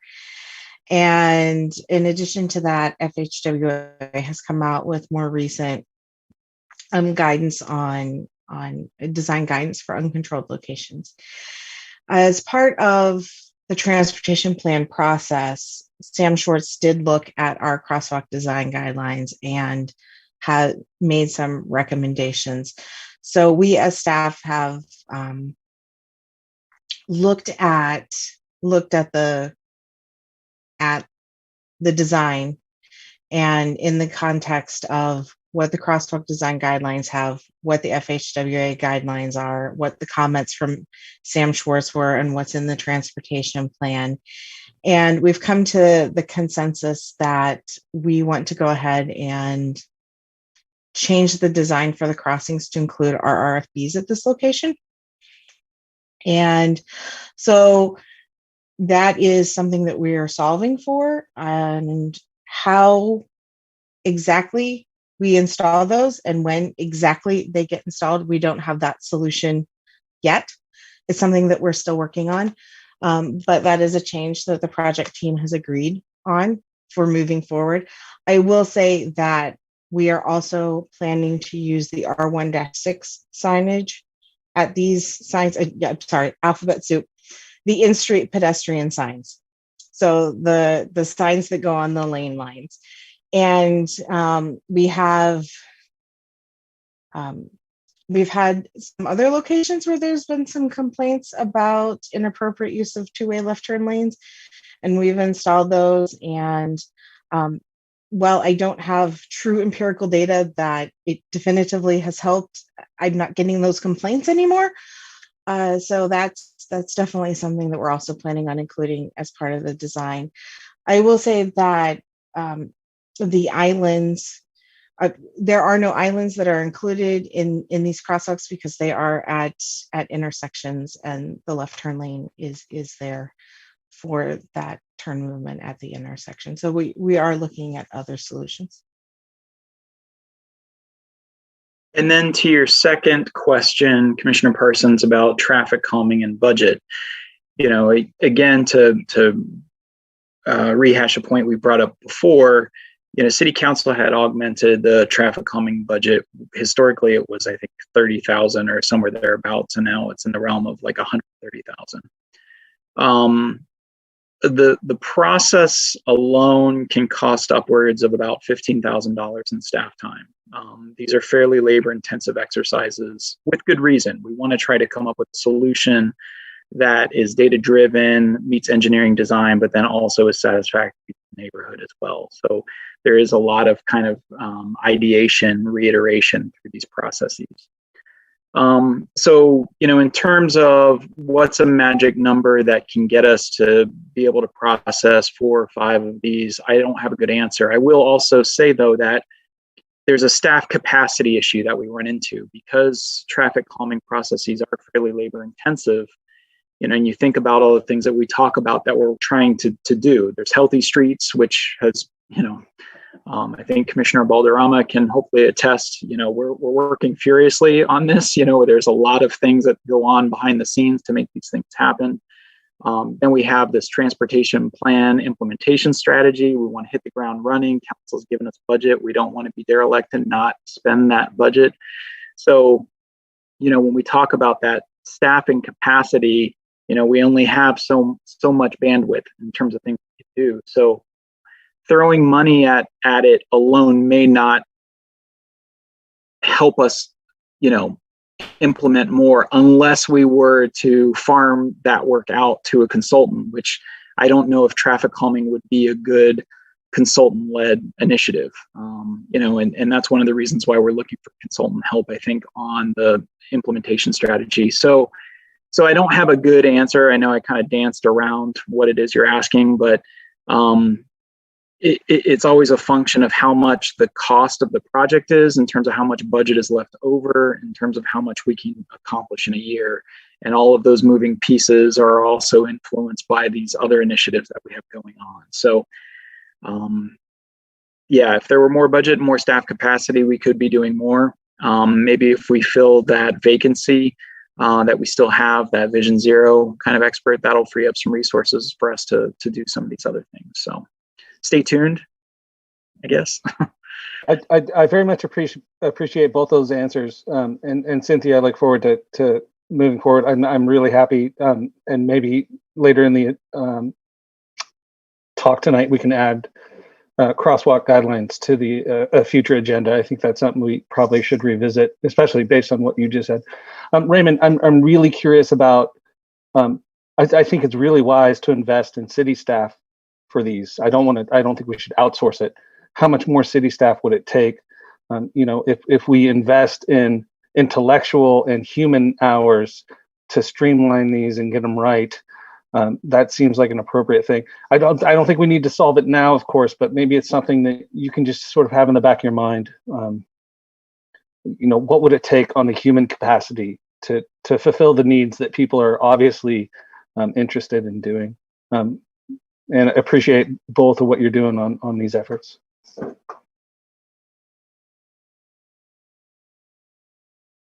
Councilmember Briggs. Okay, on the same wavelength as Brad. So I won't say too much. I appreciate hearing those updates on what's going on in Scioto Church and kind of the rethinking about crosswalk design there, and kind of how our crosswalk design guidelines might be updated a little bit. And I would definitely be interested in hearing a further report on that. And then also maybe bringing in more information about the uniform crosswalk design guideline efforts as well, especially as I can imagine that occurring in proximity to our own community.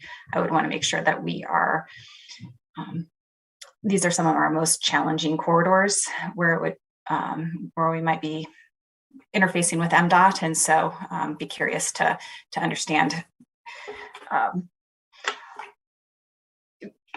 more about that process as well. And then to Brad's point around the traffic calming program, I think the more that we're able to also revisit our neighborhood traffic calming program, the better.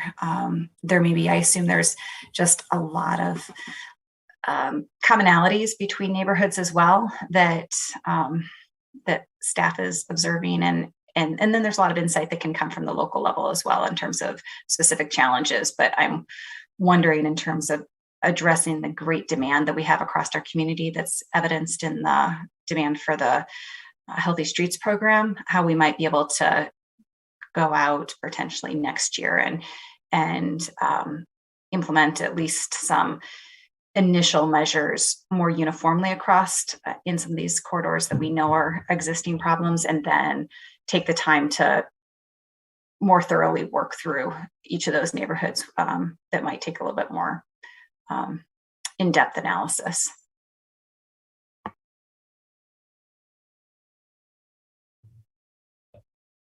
Thank you. Other questions or comments? It's nice we gave this a little extra time tonight so that we could dig into these a little bit more, because it's been a while since we've had a chance to really get detailed in these meetings. It looks like we are done with questions and comments. So thank you very much, Raymond. We're going to move on to liaison reports. So this is a chance for any commissioners who serve as liaisons to another body or organization to provide brief reports and updates.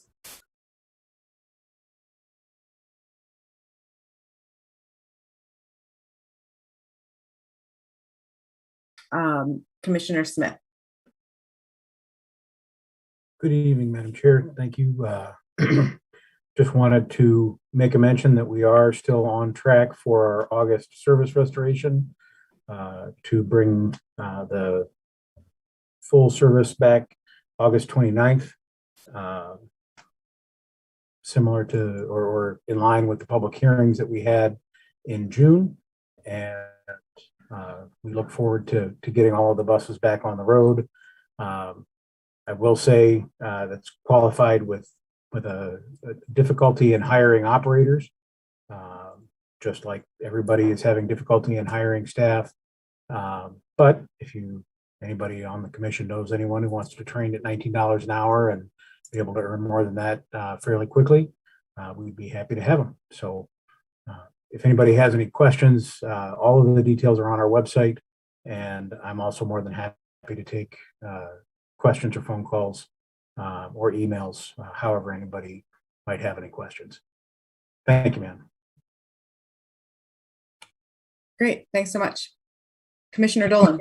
I can give an update from the university. It's very similar to AAATA's update in planning for health-informed, safe fall semester. We are getting back to a little bit more normal operations in the mass transit area. On our buses, we will begin to operate at full capacity on August 2nd. For those that you didn't know, since the beginning of COVID, we've operated at only seated capacity on our buses. We reduced all the trip times to less than 15 minutes and increased ventilation through HVAC and open windows. And of course, everyone's masked. For the fall, we will have still all passengers masked on the buses, but we will allow for full capacity. It'd be nearly impossible to run the bus operations otherwise with a normal semester. So we'll also allow boarding and alighting out of the front and back doors. Up until now, we've only been using the back door. So those are kind of the changes. We'll still maintain shorter bus trips, no more than 15 minutes for a typical trip. And all the HVAC in the windows still remain open. And of course, I did say it, but masks. Just a little note for you. I saw a note from our chief health officer today. 77% of University of Michigan students have reported their vaccination status of fully vaccinated. Now 65% of campus faculty and staff. And that does not include the numbers from Michigan Medicine, but that's for the campus itself. So well on our way to having a fully, pretty close to normal semester again this fall. That's it. Was there a question? No, I think I was hearing my own echo. I've got Commissioner Lee and then Commissioner Hall. Sorry, you're muted. Thanks. One day we won't be on Zoom and that won't be a thing. So we're on the right track. Just real quick, the Scioto Township Master Plan update is up for comment until August 23rd. They have a lot of good information. When we think about transportation Ann Arbor, we also want to think about it regionally as well. So I encourage you guys to go take a look, provide some feedback. So aside from that, from the Planning Commission, we're just evaluating parking minimums and maximums. I think I said that last month. I think it's coming up the next 2 months. So that's it for me. But take a look at that master plan. Thanks. Thank you. Commissioner Hall. Yeah, I had a couple questions, both for the AAATA and the U of M side, actually, regarding the bus. For AAATA, I was wondering, I know there was talk like the service restoration is contingent on hiring enough operators, and I heard it sounded like you hadn't, though. I did notice that the listing for operators was actually removed from the job site. So you may want to check that if you indeed still need operators. But I just want to know, is there a chance they may not have operators, and what are they going to do in that case?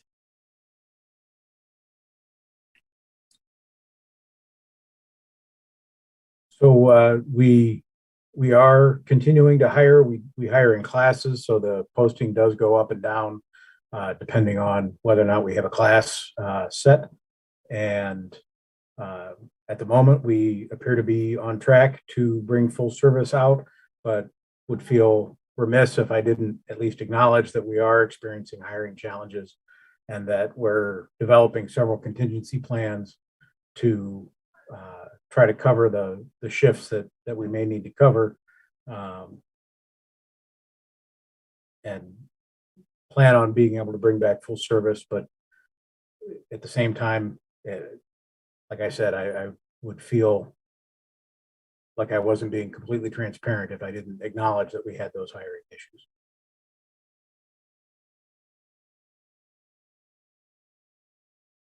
Oh, I was also going to ask a question for U of M. I heard as far as your bus service that, yeah, you're removing capacity loads, but it sounds like you're keeping the route reorganization that was done. Is there going to be any efforts to change that or at some point go back to the regular routes? Because I do know, like, I noticed like there was one odd time I was taking some U of M buses and a bus pulled up to like Pierpont and then got off it, and the other bus that was sitting like at the other stop pulled away before I could actually get to that other bus.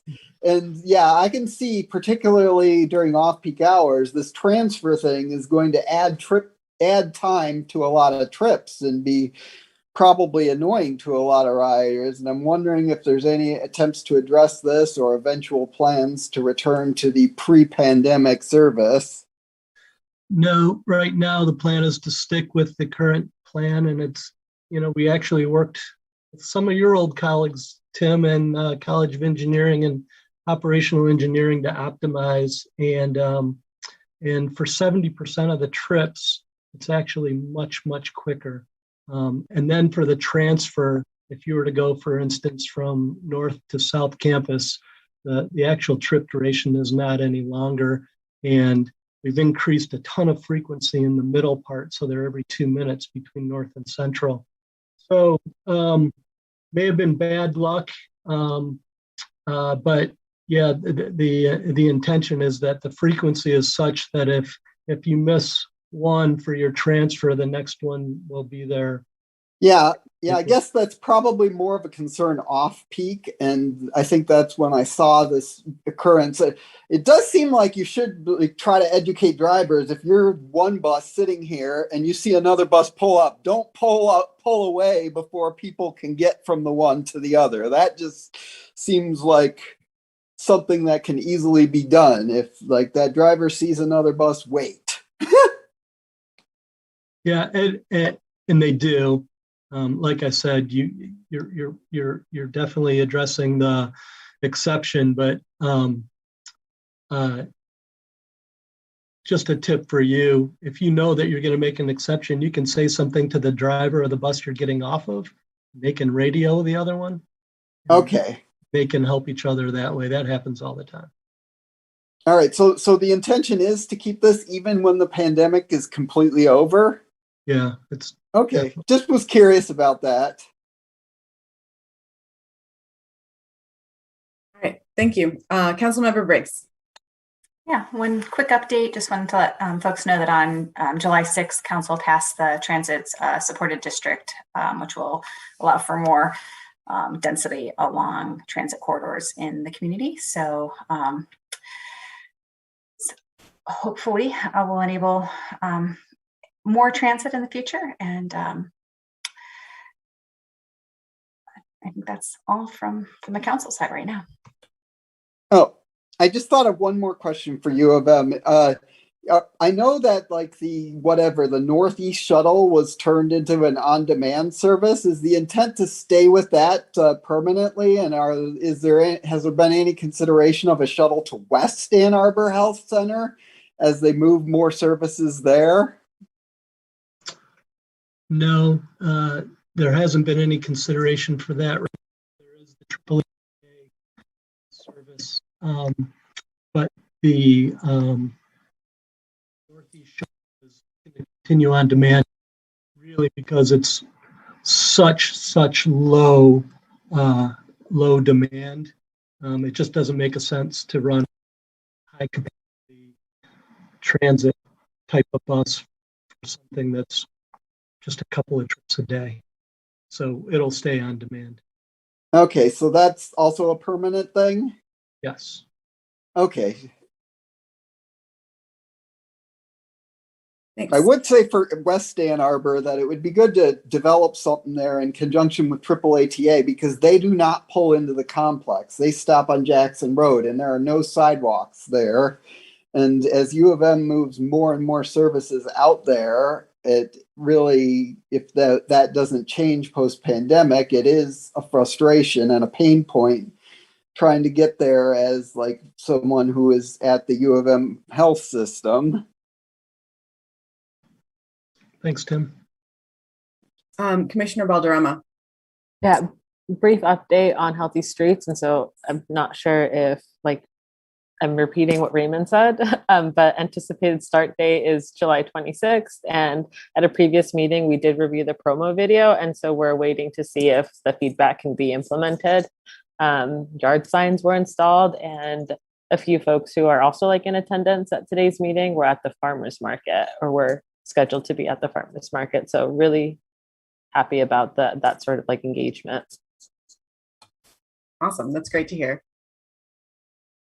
I think that is it for liaison reports. So now we're going to move to general commission member communications. This is a chance for any commissioner to provide reports, updates, and comments. I see Commissioner Felt. Yeah, I like to stay away from the "this is what happened to me" thing, except that tonight I'm not. I haven't gone out much in the last year and a half, and so I haven't been transporting much. And now I'm bike riding again. And I have to say, it's basically terrifying. Things seem far worse than I recall them from a year and a half ago. Plus, I have a lot of anxiety about just going out, I guess. Specifically, I did do a A2 fix-it on the bike highway, which I think at this point should be a shining monument to wonderfulness of biking in Ann Arbor. And when I went to turn going south on First Street onto the William Street bike highway, I was met with some flapping yellow tape, which I thought was part of a construction project to the left. And so I went ahead and hit about an 8-inch divot in the bike path, which I stopped in time. It's cold patch, which was very poorly put on. And I managed to maneuver it, but I was so focused on that, I didn't notice the fact that when I got to the top of the hill, there was no way out. It was blocked from the top, but not from the bottom. And that was profoundly awkward, since I do a tricycle, which can't be turned. And backing down a hill, it's just, plus during the art fair, there were cars blocking that highway continuously, including a South Lion company servicing the porta potties. And when I said, "You're blocking the bike lane," the guy laughed at me. I mean, he looked directly at me and laughed. Our visiting artist who stayed with us couldn't figure out the bike lanes, and just went, and he said, it seems safer to be in the street. Once he almost had a head-on collision with a car, which was also coming down the bike path. And in general, the condition of the streets was painful, but also scary, because I kept jerking over into the traffic lane. So it was embarrassing. It was dangerous. I mean, it was still biking, so it was fabulous. But I feel like my new mission might be that I've gone from I don't have anywhere to go particularly to I might have to go out every day or two and just report things to A2 A2 fix it. It's I was just profoundly disappointed, particularly that I was looking so forward to using the bike highways and the new infrastructure around there, and it can't be depended upon, from the misuse to particularly the cars coming at you, and so I will continue to report that specifics to the city, the 2 and 4 inch potholes in the bike lanes, that kind of thing. But we're not doing well, apparently. And I haven't been paying attention for the last year and a half to that aspect of our infrastructure. Thank you. Thank you so much. Commissioner Summers. And, I apologize, but we're going to continue down that path. And that, I feel and everything Linda has just talked about every day The Front Street bike highway, we've got two parking crossings when people come off the street and they just get across the bike lane and wait to get into the parking lot, completely blocking the bikeway. I don't know if there's any signage that you can put on the street at the parking lot entrances, both the parking ramp and the surface parking then along that bikeway. But it's almost every day we run into cars just sitting across that. And it's a little annoying.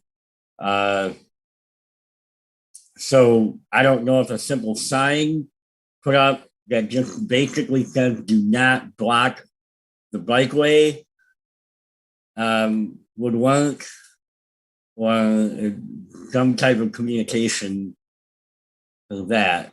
So that's the kind of pet peeve I have, to add on to what Linda has experienced. Thank You could report that to the police traffic control survey that's available online through the city website too.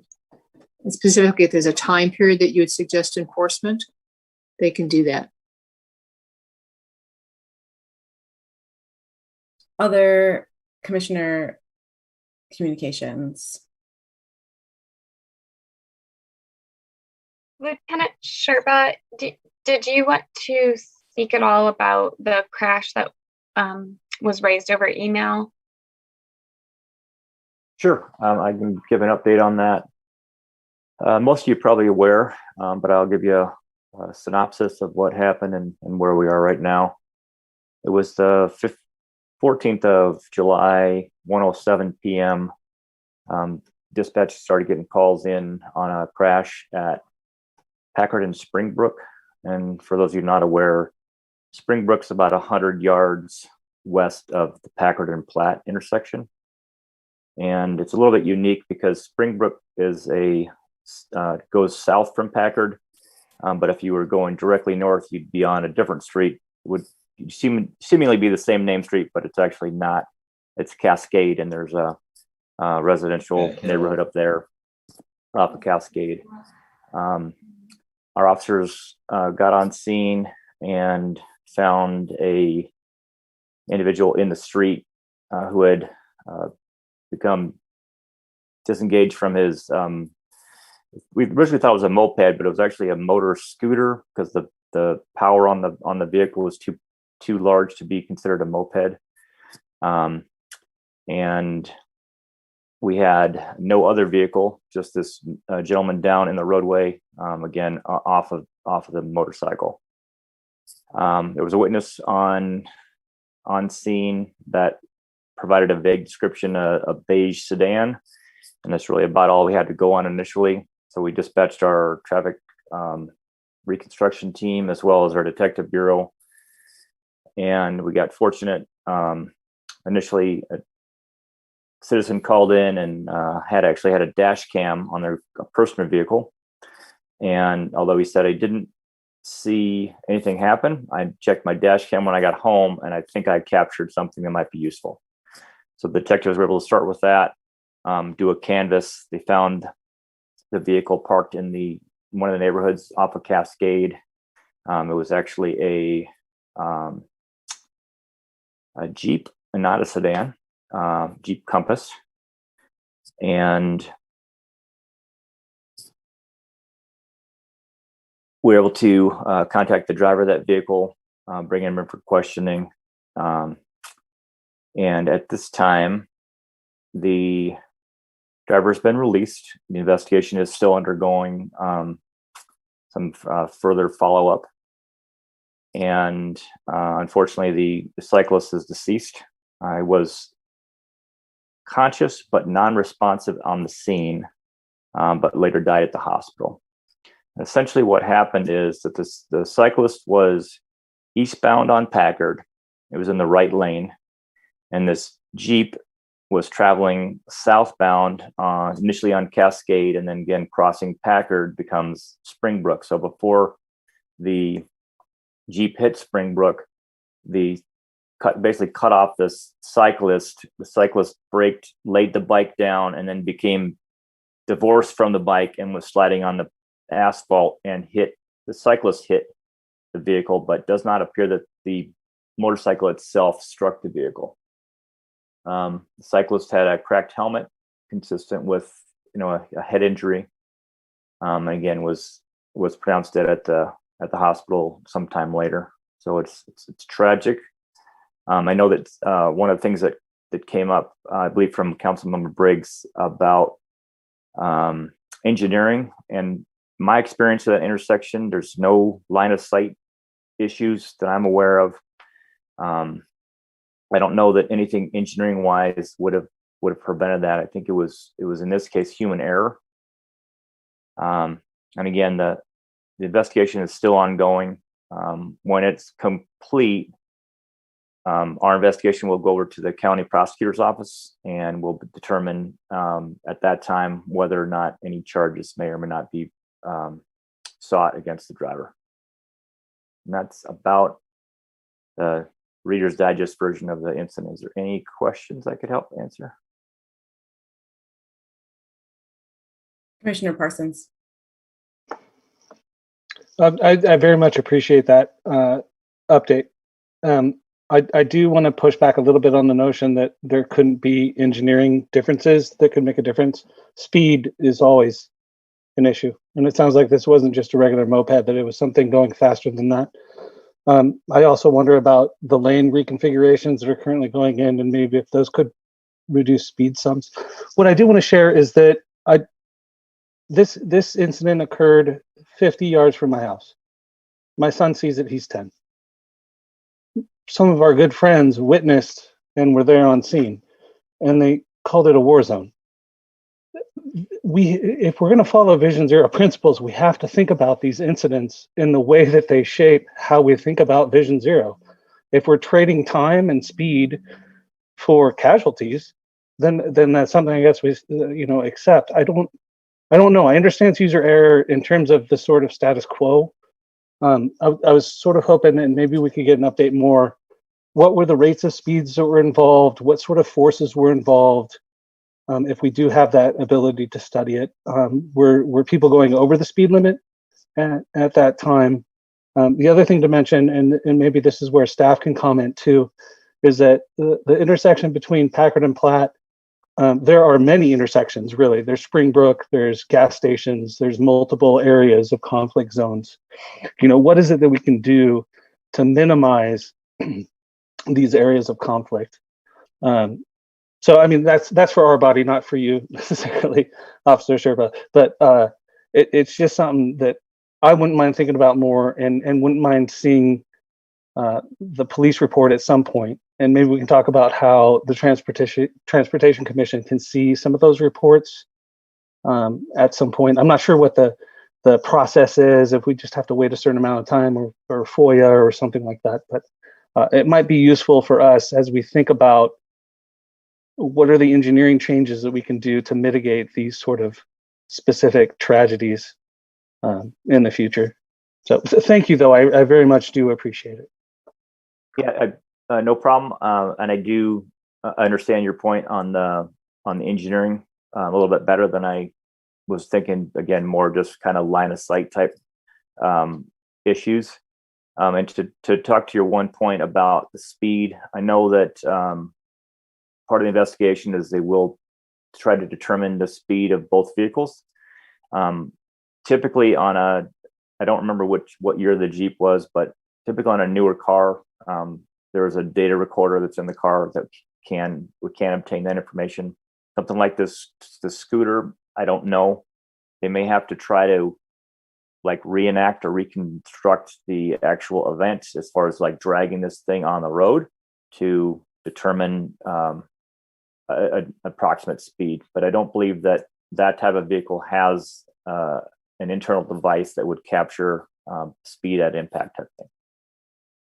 but that's definitely something that they look into, and that's part of the general reconstruction process for any kind of serious and particularly fatal accident that would go under review. And to speak to your last question about any kind of accidents, once the report is finalized and it's particularly when it's submitted to the prosecutor, I can bring those to the Transportation Commission and have a look at them. Typically, it'll be consist of the UD-10, which is a state crash form, and then there'll be a multiple-page document outlining what steps were taken during the investigation, the findings, and things like that. It can go in, very, very, very detailed. I've seen some like 70, 80 pages long, and from search warrants and testing of different things, and just try to do our best to determine exactly what the cause was, and I guess from my perspective, we're trying to find the truth or the facts, and to help the prosecutor determine if this person should be held accountable for the actions. Thanks. Thank you. I very much appreciate that, and yeah, any way we can get those to the commission, I think would be widely accepted. I very much appreciate that. Thanks. Councilmember Briggs. Yeah, I just wanted to say thank you for sharing all that detail, and I'll be interested in reading the full report. But can you just, for me, I think I was paying attention too much to the broad details and kind of missed the specific in terms of the user error component of this. Was this? Can you just again discuss exactly what happened when sort of the scooter and this Jeep interacted? Kind of what was happening at that point? Absolutely. So again, you've got Cascade. If I'm on Packard and I'm facing west, to my right is Cascade, and to my left is Springbrook. It's the same street if you go straight across Packard, but it's a different name at that point. So this vehicle was southbound on Cascade, and then crossed Packard in order to access Springbrook. The cyclist was on Packard in the right lane and going eastbound. And again, my understanding is the Jeep failed to yield to the oncoming cyclist. The cyclist, it appeared, saw the car in front of him, braked, and lost control and basically laid the bike down, and then became what I would say divorced from this bike, and now is sliding independent of the bike, and the cyclist hit the car. The bike did not, is what the investigation thus far has shown. Okay. And then the driver, knowing this, continued on. The driver left the scene, and again was located with that first tip that we got from that dash cam. We got a general vehicle description, and we also got an area of impact to look at. So we were able to locate it in a nearby neighborhood. And again, the driver was brought in, was questioned, is not currently detained or in custody. But it is my understanding that following the investigation, that the report will go to the prosecutor, and the prosecutor will need to decide whether charges are appropriate.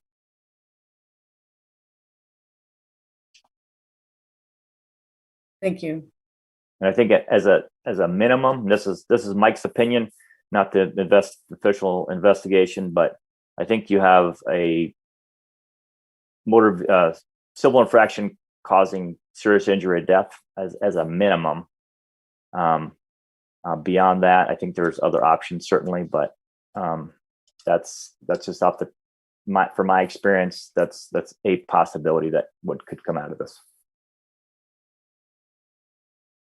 And then obviously you have the leaving the scene of a serious injury or fatality accident, which again is another instance. But again, the prosecutor is the one who decides all that, and we'll look at the totality of circumstances based on the investigation in front of him or her, and then come to a conclusion that's we hope appropriate for the incident. Thank you. Are there other commission member communications this evening? Seeing none, I'm going to put out a very brief call for agenda items since we've gone late. I think as usual, I'll ask that folks send their agenda item requests directly to Kayla and myself, and we will work those into a future agenda as we can. Oh, I see. Sorry, Commissioner Felt, you did have something to add. It's time for a report or recommendations around Snow Buddy. Yeah, we have winter sidewalk maintenance staff report is actually on the list to come up in August. So that's coming. Also, we're hoping to see the annual crash report soon. The 2020 report came out in September. So somewhere in the next couple of months, we can expect to see the annual crash report presentation and have a conversation about that. So yeah, I think we'll just say request agenda items be sent to Kayla and myself. So then if there are no objections, we're going to adjourn our meeting this evening. So I'm pausing to look and seeing no objections. Thank you all for all of your work and contributions, and I will see you next month. The meeting is adjourned. Bye.